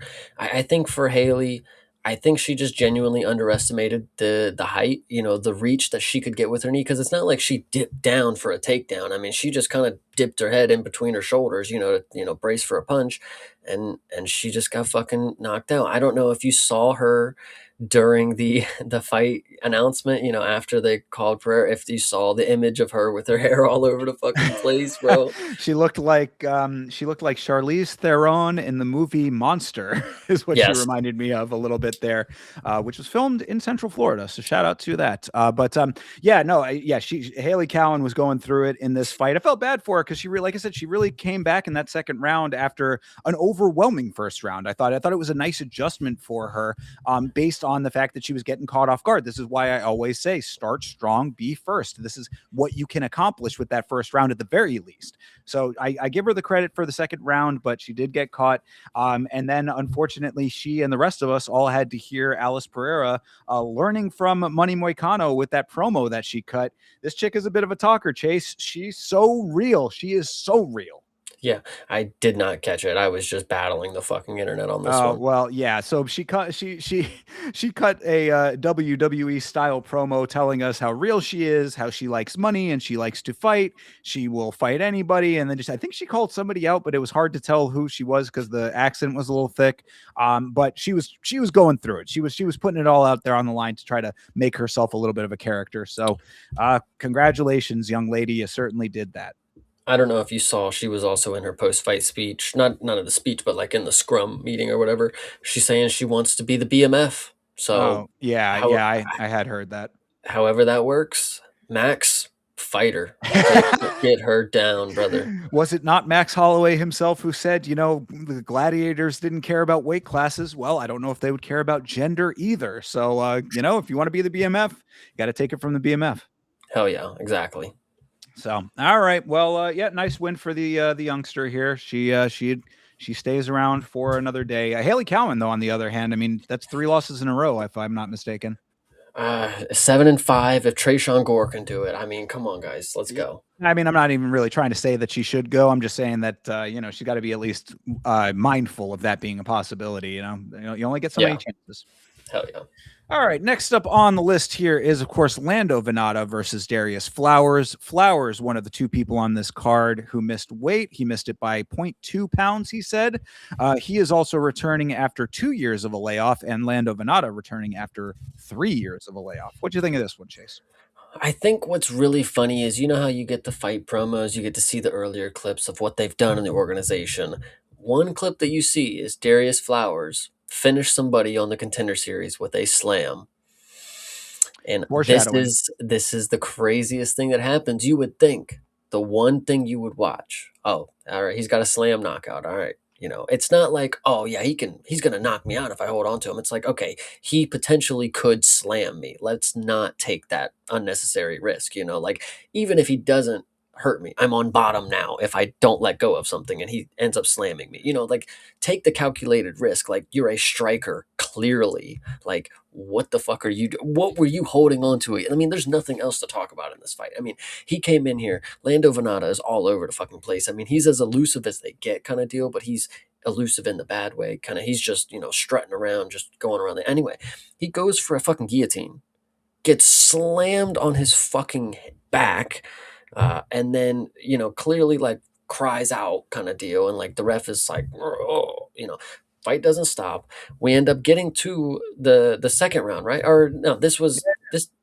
it went to the okay, so the slam happened in the second round, right? Yeah, we didn't No, end up. first round was the slam, and then we went to the Okay, second round. yes, okay, yes, okay, that's what I thought. And then yeah, so early in the second round, we get back to it, and we get some raggedy takedown, and Venata just like he's done. I mean, his fucking shit hurts. Like, I mean, so Darius Flowers, credit to him, great post fight speech, great post fight speech for a performance where your opponent is a fucking idiot. Like, like so.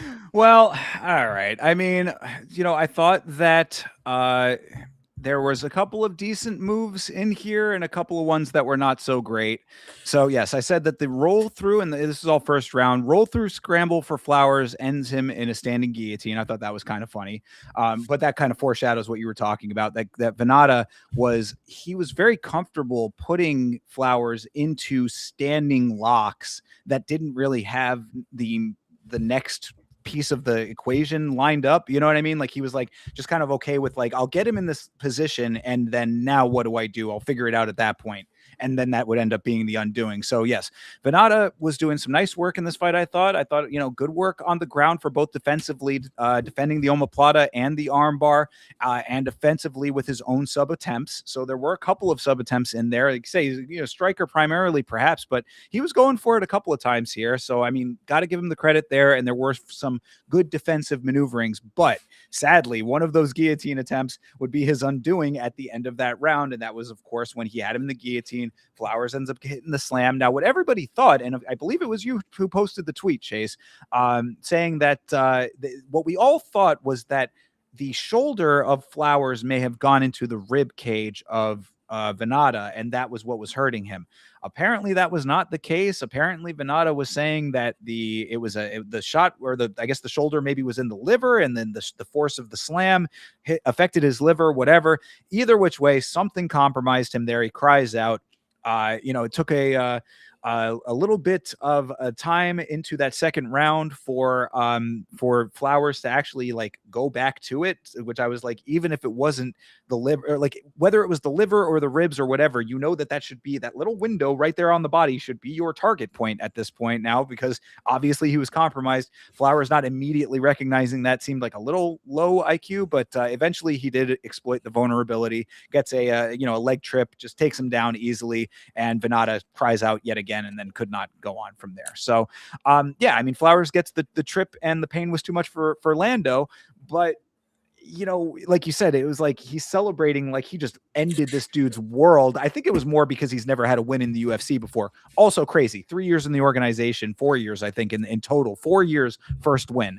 A little bit nuts that this is the case for this guy, but he's celebrating. It reminded me of the podium meme with all the guys and the guy on the bottom doing the champagne. Yeah, no, that one's really. I mean, it was it was a good post fight speech. I mean, he kind of did for people like us. Like I did give him some credit. All right, short notice at elevation, 3 times. You fucking idiots out there. I did it 3 times. Whatever he said. At elevation. Nobody can do that. Nobody can fight at elevation on short notice. Yeah, exactly. He's funny. He's a beast. I'm pretty sure he called out for a bonus or whatever. Again, don't Never think he do that. got it. Yeah, don't think he got it, brother. But it's unfortunate that I still just think that Venata lost this fight, bro. Like it's not more that dare like because again the chat was even saying it. Lando was winning up until this moment, kind of deal, up until the slam, and what can you say that you didn't let go of the choke or whatever? You want to talk about where it hit. Oh, it was a liver shot. It wasn't the rib. Bro, I don't give a fuck what it was. You got TKO'd because you fucking like I don't know, bro. Like it's unfortunate. Shout out to Darius Flowers though. I appreciate the post fight speech. Just adds a little to the character. When I see him again, I'm gonna be like, all right, this dude fights with a lot of emotion. He's very composed though, but you can tell like when it's over, he's letting loose kind of deal. So I mean, I'm yeah, he's excited. over there. He's over there emoting over Venata's dead body, which I thought was a little bit uncouth, perhaps. But then I'm thinking to myself too, this is the guy that missed weight, and he even he acknowledged that. I give him credit, whatever he acknowledged it. He said the doctors wouldn't let him cut anymore. But it's like, bro, just scale it is all I'm saying here, because I understand the passion that this guy has. Obviously, first win in the organization, all the things that I just said, it's understandable. But like times and places, perhaps with some of these things, I just thought that maybe it was a little bit less than fully appropriate, perhaps. But whatever. Yeah, and I love the shout out to fucking Paramount for letting me fucking say fucking, like, man, he's awesome. Got it. Yeah, sure. Very, very cool. Felt bad for Lando off of that, but like you said, I mean, I think it was one of those situations where it's like, surely that couldn't happen again. This is the standing guillotine for Antonio Trocoli. It's like, Yeah. I mean, yeah, I got standing guillotined one time. There's nobody else that's going to be able to do that. And then he finds himself in the standing guillotine yet again. So, perhaps, but either way, fine win for Darius Flowers. I will take that on the score sheet, and that's about it, I guess. Yes, you will. All right. Moving on to the one I will not take on the score sheet. This is Alessandro Costa versus my guy Stuart Nickel. Dude, I was going out on a limb, a very long limb for Stuart Nickel on this one, thinking my thought process at least was that this guy Stuart Nickel, as much of a fun guy as he is, he's still a fighter and he's down bad off of his previous performance. At least the one performance that I saw, and I think he might have already had another one that he'd lost there too. Maybe I was wrong about that. Either way, he's coming off of a loss. He knows that he's got to be up against the wire here. Stuart Nickel has zero killer instinct whatsoever. He has no go for it attitude, just a roll with the punches kind of guy with no intensity in his offense at all. It made me feel upset that I gave him that leeway and that faith based on what I was seeing, because I still do like him as a guy. He seems like a cool dude, kind of guy that you'd want to have a beer with. But as far as betting on a fight goes, he is never going to be it. And I gave him that leeway, and now I'm paying for it. What would you say if I told you that the judges gave him the first round? That is insane. That's ridiculous. There is no way he won that first round. No, Yep. no, no, no, no. Two of the judges, at least. I don't know if it was all three. Two of the judges gave Stuart Nickel the first round Oh. against Costa. Yep. I mean, what I would say is I'm not surprised based on everything that we know with judging. What I will say about this fight, and I think this is unfortunately this more of a story for Costa. Now, I did overlook it, and this is why he's going to be on my map specifically, is because he's in the camp with Diego and Grasso. That's exactly why he will be on my radar. But this is a flyweight fight with Stuart Nickel, and I don't know if this is Costa, if he's playing, if his skill set plays down to his, like if he matches his opponent kind of deal, because we've talked about Stuart Nickel before. He's not a traditional flyweight. Like he's not the quickest, doesn't have all of the skills, not really. He's not really in the mix doing anything. He's just fucking there. He's just there, kind of deal. If Costa really wasn't able to smoke him and or put a pace on him that really just like up until he got the finish, of course, but the first round specifically, like he was matching what we had with Stuart Nickel. So that was what I would say maybe is concerning. But I think him getting the finish, that doesn't really matter. I mean, Stuart Nickel's not a dude who gets finished. That's obviously not a dude that you can punch in the head and finish because he smiles through most of the strikes that you land on him.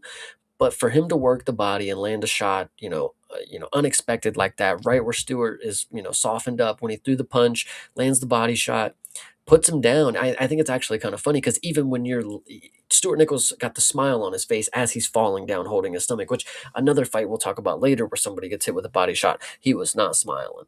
This one right here, Stuart Nichols just always having a great time. Costa, though, having another Brazilian training in Mexico, I love this mix here. I like the idea of growing up with BJJ. Now you're a grown man and you get the Mexican style of boxing and kind of deal.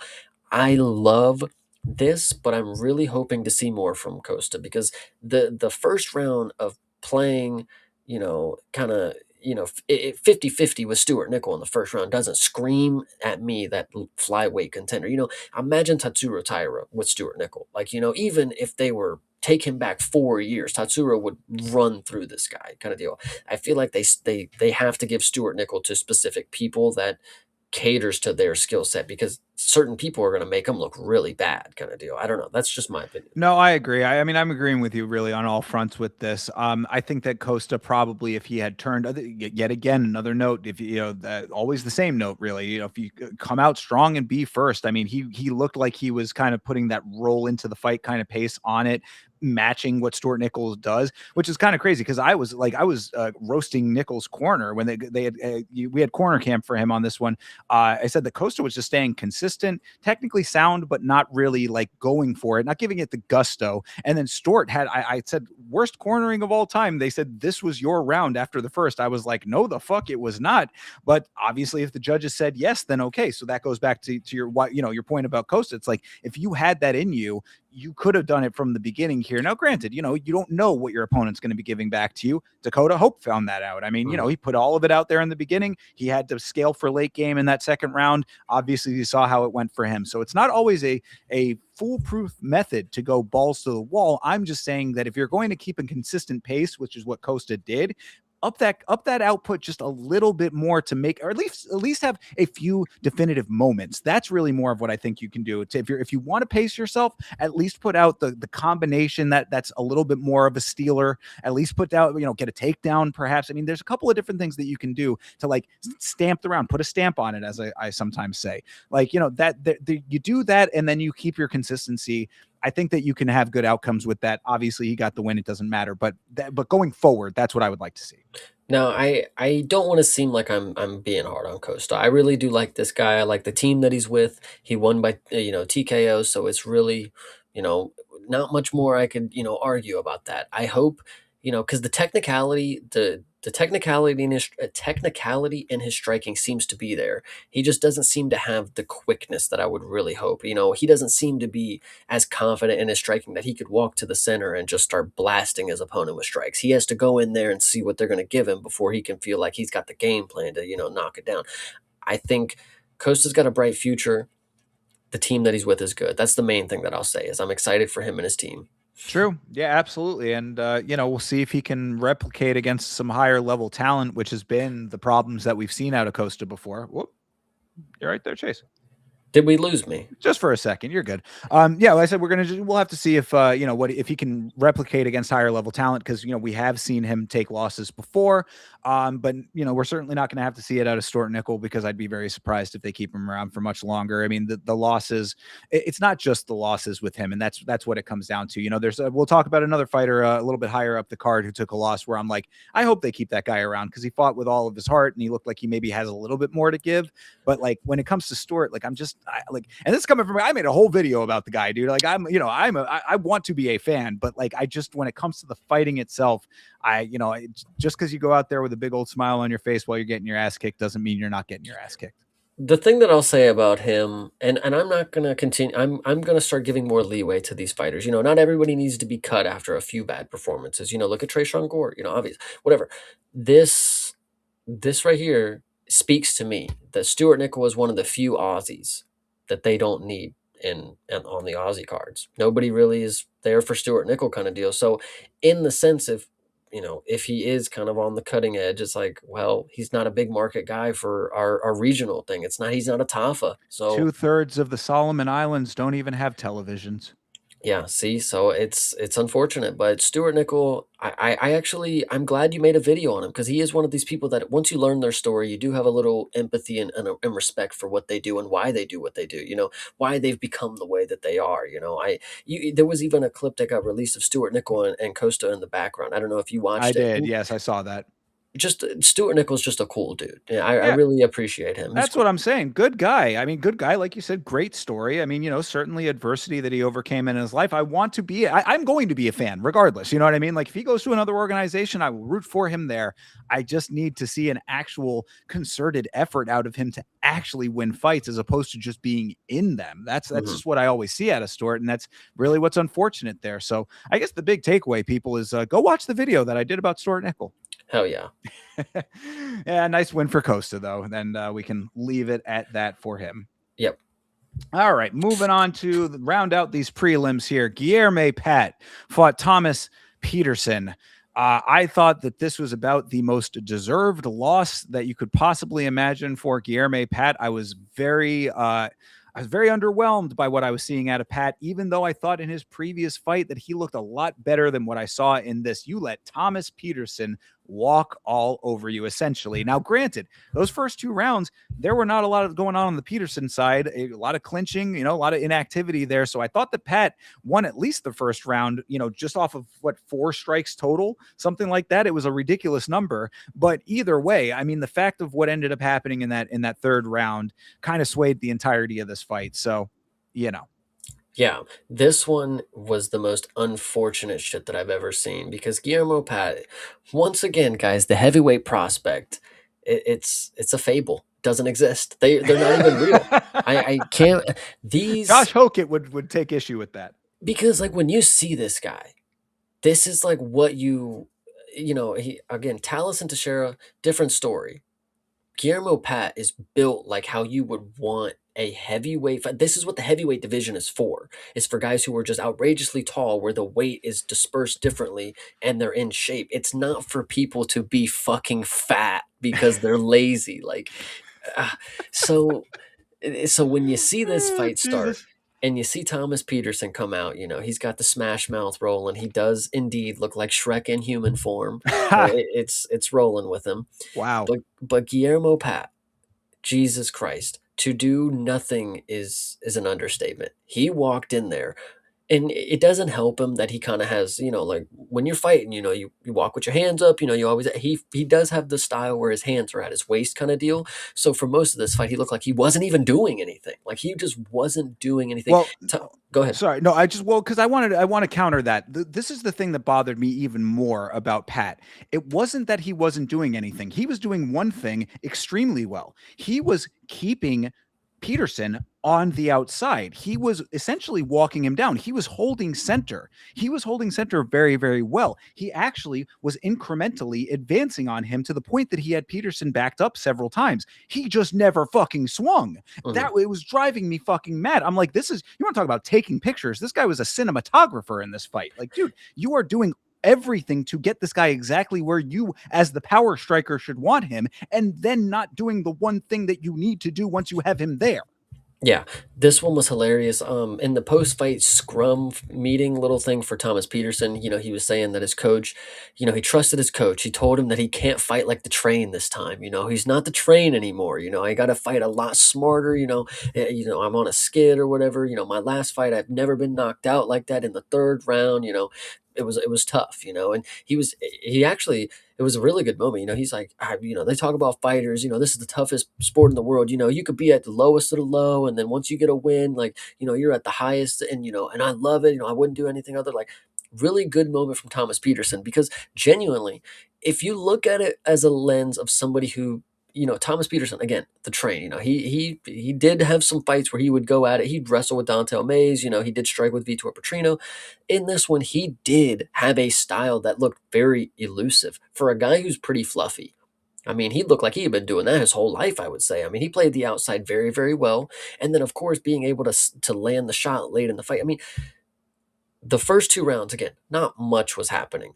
But for him to be able to prance around doing nothing is still at least impressive enough, I would say, for the style to make sense. Well, when you're pairing it with the nothing coming out of Pat, though, I mean, this Yeah. is a handshake agreement fight right here. I mean, halfway through round 2, Pat's corner is pleading with him to let his fucking hands go. I said, "Yeah, dude, do that. You can't be halfway through the fight and not do that, especially at heavyweight, or most especially because you're at heavyweight. Apparently, I mean, like, or except you're because you're at heavyweight. It's like, how many times have we seen this? I'm seeing in the chat saying, I'm not going to be falling for these. The same thing that you had said, Chase. I'm not falling for these prospects anymore. It's like, yeah, the UFC. I feel bad for this one time, one specific instance that me, Thinker St. James, can say I feel bad for the UFC right now because they are doing everything within their power to try to bring us fresh new heavyweight talent to try to prop up this dead ass division that has been dead since fucking Brock Lesnar, and they just have been getting shot in the foot by every one of these fuckers except for the one guy who is also Randy Savage. So they can't win right now. We can't win as fans. Yeah, no. So this one was unfortunate for Guillermo Pat. I honestly, again, and I know I was just talking about, let's be a little less hard on fighters, but a performance like this, I mean, I, did you prove to me that you wanted to be here kind of deal? Like that's what I'm really expecting out of on your debut. You know, show me you're willing to do this. This is what you want to do. You're at the top of the level. Now go after it. Well, Go get your this dreams, second kid. fight, but yeah. Whatever you would like to say. Yeah. But But yeah, no, I hear you. I mean, really, all of that bullshit in the first two rounds is only bolstered by that third round, though, because then, mhm. in third round, of course, Peterson drops him early, making him pay for all the inactivity, and then he just lays on top of him. And there's no urgency, there's no attempts to get up. There's nothing. That was the most deserved 10-8 round I've ever seen. I mean, like I was glad because you know how it is with the judging. We talk about it all the time with all of these things. There would probably have been a judge out there who would have just 10-9 that round just because, just why, no real reason. It's just that's what you do. You 10-9 a round. But this the was a 10-8 round. and the Yeah. unfortunate part is it would have been the fucking ex fighter Chris Lieben who probably would have gave the 10-9.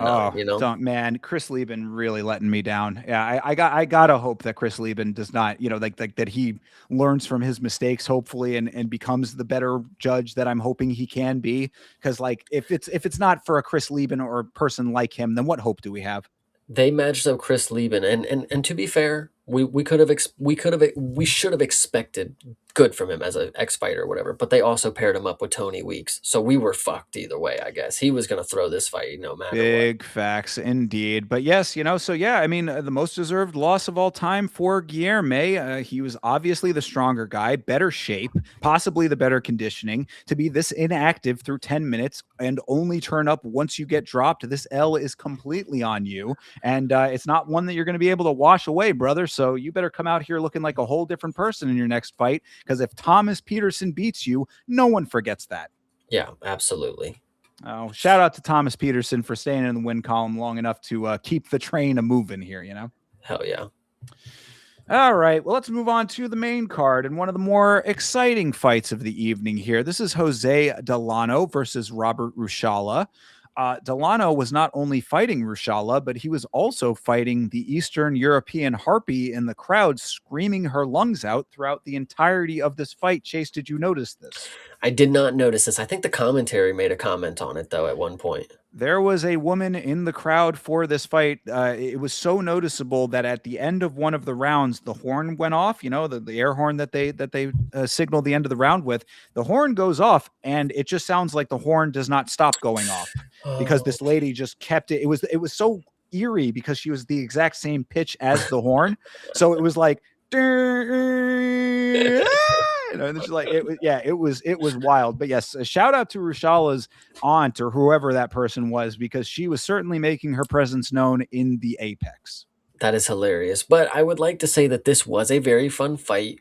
It got interesting at one point that we'll talk about, but this fight was very, very fun for the point that I was very confident that a South American from the Contender Series with a very padded record was going to come in here and win this debut. There was no reason not to think that. He's a guy who's got grappling in his back pocket, but from my experience, I've seen him go in here and strike with intent to hurt people. Now, the thing is, he landed a lot of great shots and he's got very crisp striking. Maybe unfortunate that he went against this Polish dude because he did take a lot of damage. He was eating some pretty big shots from Delano here. But I'm really hoping that Delano's going to be able to knock some other people out because I think the striking warrants some finishes on the feet here. I think he looked really good here. I mean, this was one of those ones that was kind of just a long round in my opinion. I mean, Jose Delano just did his fucking thing. I was very proud of this performance. I was very you know, I put stock in him, and he did a very consistent performance. I like fighters. A lot of people they would say that I glaze decision merchants. I like the fighter who is consistent. If you get to decision and you know how to win a fight, if you can win multiple fights by decision, that tells me you are consistently good at mixed martial arts kind of deal. Jose Delano, he might have got a decision here, but he's going to shape out to be somebody that I'll keep my eye on for sure. Now, Rushala randomly fucking grabs the cage in this fight, which kind of just threw off the entire momentum. It was really weird. It was like the worst cage grab that maybe you've ever seen too. But like you Since saw one last week, just anyway. since Yeah, last weekend, yeah. yes. But it is what it is. It was a fun fight either way. It just it was just a weird moment. So go ahead. Yeah, sure. Well, I mean, I'll address the cage grab first. Yeah, Rushala with the most blatant double fence grab that we've seen since last week. I said this is one instance where I want to give full praise where praise is due. Of course, we are very hard on these referees because it is a very thankless job often. So this is one time that I can confidently say, Keith Peterson, good job, sir. You did the exact right thing. You stopped action at the appropriate time. You took a point away as that dipshit ref from the Bahamundes versus Musayev fight should have done. So Keith Peterson, you get the point on this one, and that referee can still go sit and spin because that was just atrocious, and I had to bring it up a second time. That being said, I referenced earlier a fighter who I thought, maybe there's a little bit more to them, even though they're not doing so well in the organization. I want to say that it is Robert Rushala. Now, I mean, granted, the fence grab was atrocious, and you know how I am with that kind of stuff. So I'm not trying to say that I excuse that behavior because I certainly do not. But it takes two to tango to make a fight this good. And I thought that Rushala was keeping up. The problem that I think that Rushala has is that he just doesn't have power. Like that just seems to be the problem because he's got all of the other attributes. This fight at times was looking like it was taking place at 1.5 speed. These guys were going, man. I mean, like there was a time literally where I was doing when I was doing my rewatch that I had to make sure that I didn't have the speed adjusted. I was like, is this thing like this is normal, right? Yeah, like these guys are just very very active in this fight. Movement was good on both sides. The output was good for most of the fight on both sides. It's just Rashala just doesn't have the power to match his pressure. He gets up in your face and can't capitalize on that position. So I hope that maybe that's something that he can, gain muscle, gain accuracy, whatever it ends up being that can help that.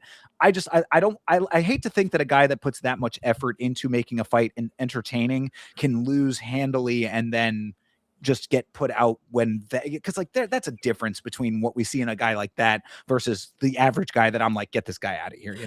Yeah, this fight was clearly set up to just let Delano work on the feet and showcase just how good his striking is, and with the potential that he could finish him. And to go ahead and shout out CTE, I didn't mean padded as in it's like fluky, like he's just got a bunch of padded.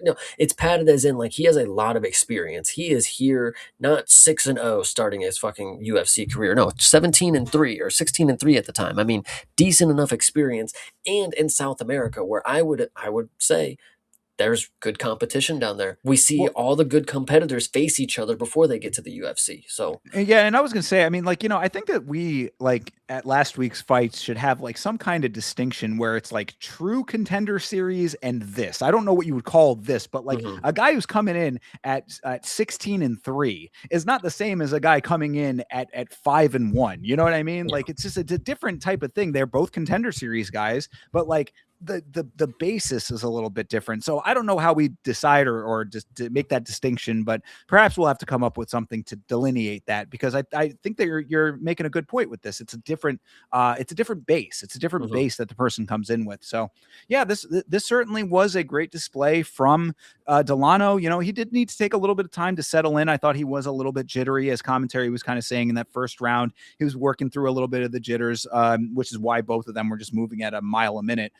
But once he settled in, I mean, he took command of this thing in a really nice way. The combos were really nicely there. It's like Rashala just couldn't keep up with what he was doing. And then of course the double fence grab, kind of made this a no win for him to be, either way. So, yeah, this was perfectly fine for Delano. I thought that this was cool. His new nickname for me is the Master because he looks a lot like the Master from Manos: The Hands of Fate. If you don't know that reference, you can see an image that I'll post in the Discord to get you caught up on that. But I made that reference, and now I cannot unsee it. It's the mustache. Trust me. Yeah, when I saw him, I said, "Yeah, I guess I do got to grow my mustache back, guys." I I mean, mean, good luck getting it to be as luscious as that thing. true. I know he must have grown that for years and years. I give a couple months, maybe a handful of months, but years, the length that he's got. I mean, good for him. His mustache has as much experience as he did coming into the Contender Series. Phew, wow, he's seen a lot. That mustache. But yeah, so a great performance for him. But like I said, Rashala is now 0-2 in the organization. It's not looking great for him. I would at least like to see him one more time. Maybe against another Contender Series guy, like another dude who's maybe not as experienced or whatever. Give him at least one more shot because I do think that the output that he was putting into this fight warranted at least one more go around just to see if there's anything left there. If he loses to Charrier, loses to Delano, and then one more guy after that, somebody who's just starting, okay, at that point, I'm sold on him being gone. True. We're going to see somebody in season 11 or whatever we're going into a contender series, and we'll figure out who's going to be his next opponent. We're going to see him going against the girl who juiced versus Chanel Dyer coming back. There Nice. you go. Yes, absolutely. All right. Well, we'll see what they end up doing with him, but shout out to Jose Delano. All right, next up here, of course, is the young hotshot himself, Tommy McMillan. He's going up against Manolo Zucchini. We know what the deal is with this Tommy McMillan guy. He, of course, is the protege of Sugar Sean O'Malley and Tim Welch. He is a Red Hawk Academy guy, and he fights like a banshee. So this was entertaining to me. It was a little bit interesting. I think that the style that he has is going to get him caught eventually, but in a fight like this against what I would consider a lower level talent, it was certainly a sight to behold what he was able to get away with. I definitely want to talk about the performance, but I think there's one thing that sticks out to me, and chat, hopefully you can weigh in on this. What are we thinking for his pistol emote? Okay, so obviously you have the classic, you can fire the 6 shooters and you holster them, right? Then you saw Morgan Charrier more recently. He had the pirate pistols where he did this and then he put them in the back holsters, which was cool. Izzy obviously did the machine gun one. Right. Tommy, though, he had the 2, and then he did the front holster, like if he was putting them in the pants, double. Okay. Yeah, it was pretty slick. I kind of liked it, I was digging it. I'm okay with it. I mean, again, look, you do this. It's the same thing that I would say about his mentor, Sean O'Malley. You win your fights, you do what you want. So he won. This was an emphatic win for him. I said funny to see him getting the hot shotting pad he got. You want to raise up in the ranks, you debut them against an Italian. That's what he got out of this fight. So you go up against a mid to low level Italian. This is what you get, and he got that certainly. I will say the thing that also sticks out to me is that, again, I told you this, we talked about this at the beginning of my stream. At the weigh-ins, Tommy was telling Zucchini, that he quit in his last fight, that he doesn't belong in the UFC. Tommy McMillan showcased that, he was right. He said he was going to make him quit and prove it once again. And that's exactly what he did. He brought a war to Manelo, and Tommy McMillan, again, if you want to go back to what I said about the flyweights, they just don't necessarily fight at the pace that normal people at their division do. This is another instance where Tommy McMillan has very good size. He's very big for the division. He's very long, has a very rangy attack with his jab. He has like a very slick 1-2. I think Dean Thomas, once again, I'm going to give him some credit on this one. He's got like the Nate Diaz kind of, it's a 1-2 right after each other. There's no break in the rhythm kind of deal. Tommy McMillan is very wild, very tall, spams knees just like our girl Pereira did, kind of deal. So wasn't surprised that was landing. It is very wild, and then it's going to get him caught, kind of deal. I mean, eventually, but I think as of right now, he's doing good. Another thing that I would say about him, and this actually goes back to like a little Nate Diaz as well. Like every one of Tommy McMillan's shots thudded, and it never looked like it was the hardest shot. It never looked like he was throwing everything into it, which he was wild and he was throwing shots from the hip, don't get me wrong, but it felt controlled enough. Like it was like 80%. You could tell like he wasn't swinging himself out of shoes kind of deal, but all of the shots that he was landing, they were thudding against Manelo. He put a pace on Manelo that put him up against the cage, and he was landing some knees in there. And this is what I was going back to earlier about with Hope. He's not a headhunter. Tommy McMillan at the end of this sequence here, where he's finishing Manelo, he was spamming for these headshots, and I was just like, why didn't he just once elbow him? I was getting actually frustrated with it. Like again, hopefully he learns from this experience, but in that situation, he's just sitting there just kind of whiffing a bunch of punches. Like, bro, just fucking elbow him. Like you hit him with a couple knees, true, but like you're way too close range. He's up against the cage, stuck. Like I would have just loved to see some elbows in the finishing sequence, because it would have been nasty. It would have been a brutal finish at that. This was kind of a typical finish. I mean, everybody went crazy for it. Oh my God, Tommy Gunn got the first round finish. He made the dude, he hit him in the stomach and he fell over, and that's how that went, kind of deal. Is this fight of the night? No, personally, but I Yeah, mean, no, this is one that got a bonus and probably did not deserve it, considering that Trayshawn Gore had to overcome heavy adversity and is on was on a losing streak before that. But there plenty. Yeah, and anyway, yes, this was not fight of the night in my opinion. This I don't think deserved to be the bonus. But of course, we know that when you are a friend of Sean O'Malley, you get that kind of treatment. That's just it comes with the territory. What? CTE makes a great point. Larry and Douglas last week also did a pistol emote, so we're gonna have to see them match up eventually because that dude's in featherweight as well. Just I keep an eye mean, on it. I think that your top 5 pistol emotes ranking list has to come sooner than later. Then Chase, True. this is Morgan's also in featherweight, guys. We could have a showdown. There's all this division ain't big enough for the two of us. free video idea right there for you. Yeah, no. So I mean, look, I thought that the things that I liked about McMillan here, I thought that Zucchini did the right thing by trying to clinch Tommy up to slow him down early in this fight. Again, this guy came into this fight like a bat out of hell. I thought it was the smart thing to do to try to get him up against the cage, just to wrangle him a little bit. But what I liked about Tommy McMillan, much like on the Contender Series, he does not accept shit that his opponent does to him. You do whatever the fuck you want to do. Whatever you try to do, I am going to do what I want to do. And that I like about this kid. I think that he does not accept anything that they're trying to put forth. It's his fight. He's going to fight it how he wants to fight it. You don't get to dictate the pace. I dictate the pace. That I can appreciate. The other thing was that McMillan, even within this wildness, because he's the Tasmanian devil. I mean, it's all kinds of stuff spinning all over the place with him, but he mixes up his shots nicely amidst the onslaught. Maybe not enough elbows, like you were saying, but high low at the very least. I mean, the striking going up, striking going to the body. I was like, I appreciate that awareness to be doing everything if you're going to be keeping that type of momentum going. Like, you can't just spam it all in one location. You're never going to be able to accomplish what you're trying to do if you spam it all one location. So I thought that was very good too. Knees on deck to seal the deal. Zucchini just could not keep up with the level of the output. I said I suspect a number of guys are going to have to outlast that exact same thing. McMillan does have some potential, perhaps maybe, to be similar, and obviously different, but similar in this respect to Hamzat. And it's like you're going to have to go through a very big amount of adversity up front before he maybe wears out to the point that you're going to be able to get to the other side of it and win thereafter. So, do I think that there are going to be other people who can do that? Absolutely. I mean, yeah, I don't think that this is going to be something that a bunch of featherweights are going to have problems with, but you got to know that if you fight Tommy McMillan, that first round is going to be fucking difficult for you. And even afterwards, he's not going to let you have your way. You're really going to have to make it your fight because he's not going to let it go without it being a fight.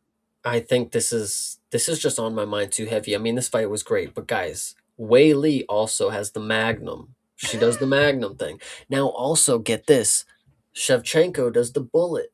So, I mean, we got a lot of different options here, guys. What is Brother, your favorite? yeah, you tell us in video form, content True. creator Chase Parton. I want to see it. 10-7 called dibs on it. I'm sorry. Dibs on 10-7 just in the chat sniping over here. I Jesus. know. But either way, All right. no, I appreciate Tommy. This is a fun one.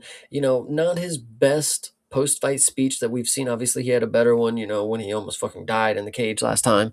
But this one, he's here to fight, man. As somebody who's a credentialed wrestler is what they're telling me. For him to just stand there and slug it out, I mean, I'm down for it. I'll take Yeah, it. well, I mean, what I liked in his post fight was him saying he wants to fight 3 more times this year. I was like, dude, look, I don't know if it's going to happen or whatever, but the desire for that, I'm like, if you want to actually make hot shotting like work in your favor and actually get people on your side when you're being hot shotted, that's how you do it. You Mhm. go out there and consistently be an active fighter who's winning in emphatic fashion, because we already know you're getting preferential treatment, brother. Your Dana White privilege was showing from the second you got signed, and now 100K bonus does not help that impression. But you go out and make it your own, then no one can really say shit. So I appreciate this out of McMillan. Hell yeah, this was a good And one. and to the non-believers, the underachievers, and the tweet and deleters, you make me sick to my stomach. I said, never go full hook it, brother. Somebody else already does that. Yeah, true. Her name is Alice Pereira. So True. Big facts. Big facts. Truth bomb. But yeah, hey, look, Tommy McMillan gets the win here. If he wants to come back and do it all over again, we're gonna have to see how long he's able to do that versus whatever his opponent looks like. The thing that I said immediately after this one is I want to see Tommy McMillan versus John Silva at some point in their careers. I think that is the first round of heaven when it comes to a war kind of deal. True. Autism versus James Franco in Spring Breakers. I'm waiting to see it. What tattoos are coming next for Tommy McMillan? What stupid idea are Oh, going to be tattooed on him next? brother, that you know, it's like I wish I could have an answer for that that would actually be as dumb as what it's going to be, because I don't know if I can get myself into the mindset of somebody who already has what he has. So yeah, I don't know. I mean, maybe something triple X Tentacion related, you know, XXX Tentacion tribute tattoo, perhaps. Um, I mean, maybe a different Scarface related tattoo, maybe one other Grand Theft Auto tattoo. You know, maybe he'll have the Lindsay Lohan character on him at some point, or maybe he'll have GTA 6 tattooed on him before GTA 6 comes out. I love it. He might even get a fraud check on him. You know, Rowan is all over the place. I would love to see Tommy McMillan take some notes, fraud check tattooed right on him. Bro, if he did that, I would actually gain tremendous amounts of respect for him. That would be the anti fraud check fraud check. There you go. I love it. Well, we will see, because this kid's getting money, and if he has any left that was not blown on Ladies of the Night, perhaps a tattoo is in order.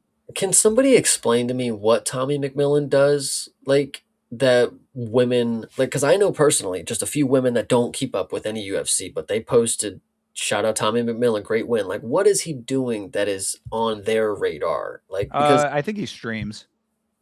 but streams what for them to Video be games, yeah, no, I mean, he's just young enough to be somebody that they might know about the same way that they would have known Sean O'Malley a couple years ago. yeah, I guess you're right. Oh, another thing about that is I love how they're playing this off of this is Sean O'Malley's protege. Like, bro, can you just say he's Tim Welch's student? Like, can we not act like Sean O'Malley is fucking Obi-Wan Kenobi? Like, I Yeah, don't but know. which one of them was a former champion, though? Yeah, but are you gonna say that Aljo is mentoring, Marab? Like, Yeah, like I they're mean, teammates at the end right, of the fair day. enough. Yeah, yeah, I get you. I get you on that. Is Tommy McMillan really just fucking looking up to Sean O'Malley like he's God to him? I Like, mean, like I don't know. if you see the tattoos, I think that they probably might be. I mean, yeah, I guess. Sure. I don't know if we see him dye in his hair, then maybe there's a case there, right? Jeremy, I get social media and he's Sean's boy, but that leads me back to the question with Sean O'Malley. What is Sean O'Malley? I mean, I would say the attractive thing for women, of course, but like Tommy McMillan, that's why I'm questioning is like, this dude kind of looks like a fucking deranged killer kind of deal. Like, what's Because the dom or obsession here? he is presenting himself as a larger than life kind of guy. This is, he's making himself the dude, and again, and he takes pictures with a lot of paid for ladies, so that signals to other ladies that there's value there.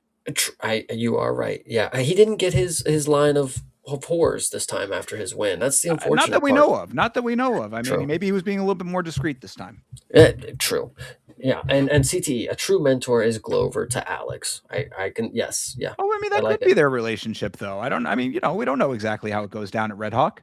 But the thing that I would say to that is it looks bad in Sean O'Malley's case because anytime he loses, brother, train yourself. How about you get yourself trained better and win your fights? What are you worried about this guy for? You can't even get your own career right. You were talking about running the Sugar Show till 2023 or 23, 32, whatever the fuck the shit was. You lost the belt immediately, like immediately. So like, what do you have to stand to mentor somebody? I don't know. Like that's just my opinion. I mean, these are definitely points to make. The coach got Sean O'Malley to the belt. Now let me take notes from Sean O'Malley himself, not the guy that got Sean O'Malley the belt. And I'm not the Well, biggest believer in Tim Welch, like he's I got his know, one yeah. star pupil, but But I mean, he's there. When it's Sean O'Malley and Tim Welch are a package deal, is what it is. You know what I mean? So it's like anybody who's coming up under Tim Welch, you get Sean O'Malley in the package. They're conjoined at the hip, the two of them. yeah, I just find it just weird that like Sean O'Malley's again Obi-Wan Kenobi to this dude. This is Anakin right here. Well, then Tim Welch is the emperor in the background, or whatever, whatever Mhm. make the comparison. You know what I'm trying to say. He's never seen Star Wars, guys. Sean Strickland would be very proud. Yes, exactly. Yeah, I'm out here being a real man. Mhm. All right. Anyway, Let's move on to another real man performance here. Mr. Ethan Ewing versus Rafael Estevam. Estevam, my king, who I wanted you to pull his card so bad on your card break. Estevam missed weight by half a pound. He is a serial weight misser. I did not realize this going into this fight, or I probably did and forgot about it, but chat was catching me up on this fact that Estevam has missed weight several times. At flyweight. Yeah, and at then moved flyweight. up to bantamweight and then missed weight. Correct. Yes. So this guy is a problem weight misser to begin with. So yes, weight miss in this fight, in addition to several at a lower weight. Ewing's nickname sucks, and his corner is loud as fuck. Other than that, this was a masterclass performance, and Ethan Ewing is next up. I said. I would agree with everything said. I would not say he's next up. I unfortunately am under the assumption that he's here. He's fucking here to stay. I mean, he has no fucking. I have no more questions. I obviously, with the performance with Malcolm, you gotta consider with camps and what are we actually seeing here? What can we take away from it? I take away a lot here. Ethan Ewing, you are the fucking man. And you want to talk about his nickname? My favorite basketball player, Chris Paul, of course, he has. If you go on, one of the websites, MMA basketball, not whatever the fuck it is, they show all the nicknames that have ever been for that player. One of them is like the yoga instructor, and it's like, what the fuck did they come up with this for? That's the type of shit that I love. The Professor Finesser, who even said this, and he was like, "That's gonna be me, brother." Well, let me explain. Okay, so it would be one thing if he was Professor Finesser. He is the Professor Finesser, which leads me to believe that he is out here finessing professors. Yes. Which I'm sorry, that's not something that translates to ferocity inside of the octagon. So I'm just saying, like, if he's out here trying to take poor, sweet, innocent professors for their hard-earned cash, then I cannot get behind that, Ethan Ewing. Yeah, I definitely listen. I don't know. I think it's actually because he looks like a professor. He is the professor, and then he's doing the finessing. So I'm the True. finesser. Yeah, I think Yes, that's yes. really what it is, actually. And I will grant you that, because he does look like when he is outside of the cage, he should be rocking the corduroy with the padded shoulders and elbows. Yeah, absolutely. But I think what's just unfortunate is I feel bad that I didn't think anything. Ethan Ewing, I didn't think was going to be bad. I didn't think he was going to, overexceed or underperform. I just didn't know what to expect. And for me not to have seen such a good fighter, it makes me believe that one, because I get every fucking fight judge wrong now, but I just, do I even know what a good fighter looks like if I didn't see this gem right here? Obviously, with the Malcolm performance, different context, different situation, short notice, he looked like a fucking G there too. But when it came to Esteban, this dude has proven that he could win against UFC talent multiple times. That, again, it comes to consistency. I like decision merchants because they get it done majority of the time. They are good at winning by decisions. Ethan Ewing, though, to go ahead and have the confidence, the skills, the swagger, when I think of championship material, I think you have to have so many things. You got to have the cardio, you got to have the creativeness. There's so many things that you got to have. Ethan Ewing is genuinely somebody that crosses all these fucking boxes. Now, I haven't seen him taken down and held on his back and lay there. I mean, it could be a question if that's going to happen, but I would have seen it in this one if Esteban could get him down, but he could not do that because Ewing is fucking good. And that is exactly what my point is, to answer the question about, why, because both of us took Esteban in this fight. Why I don't feel bad about that decision was because seeing him on short notice against Malcolm Wellmaker, who was not going to try to take him to the ground at all, I needed to see what he was going to look like versus someone who had that skill set in their arsenal. And especially, this was a perfect example of it because Esteban, known for that type of fighting. I mean, this is his bread and butter. The guy's got jiu-jitsu tattooed on his body. This is what he does. So, like, to see what we saw in this fight, that's why this was so perfect. I'm not like, I'll take the L on the prediction. I could give a fuck about that because now I know the absolute truth, and now I've got the whole picture. What we saw out of Ethan Ewing in this fight was technicality and pacing so solid. It was a sight to behold. He started with the takedown defense. This is where it all starts for this, of course, because this is what we're talking about with Esteban specifically. He took away Esteban's main weapon. He took it out of play.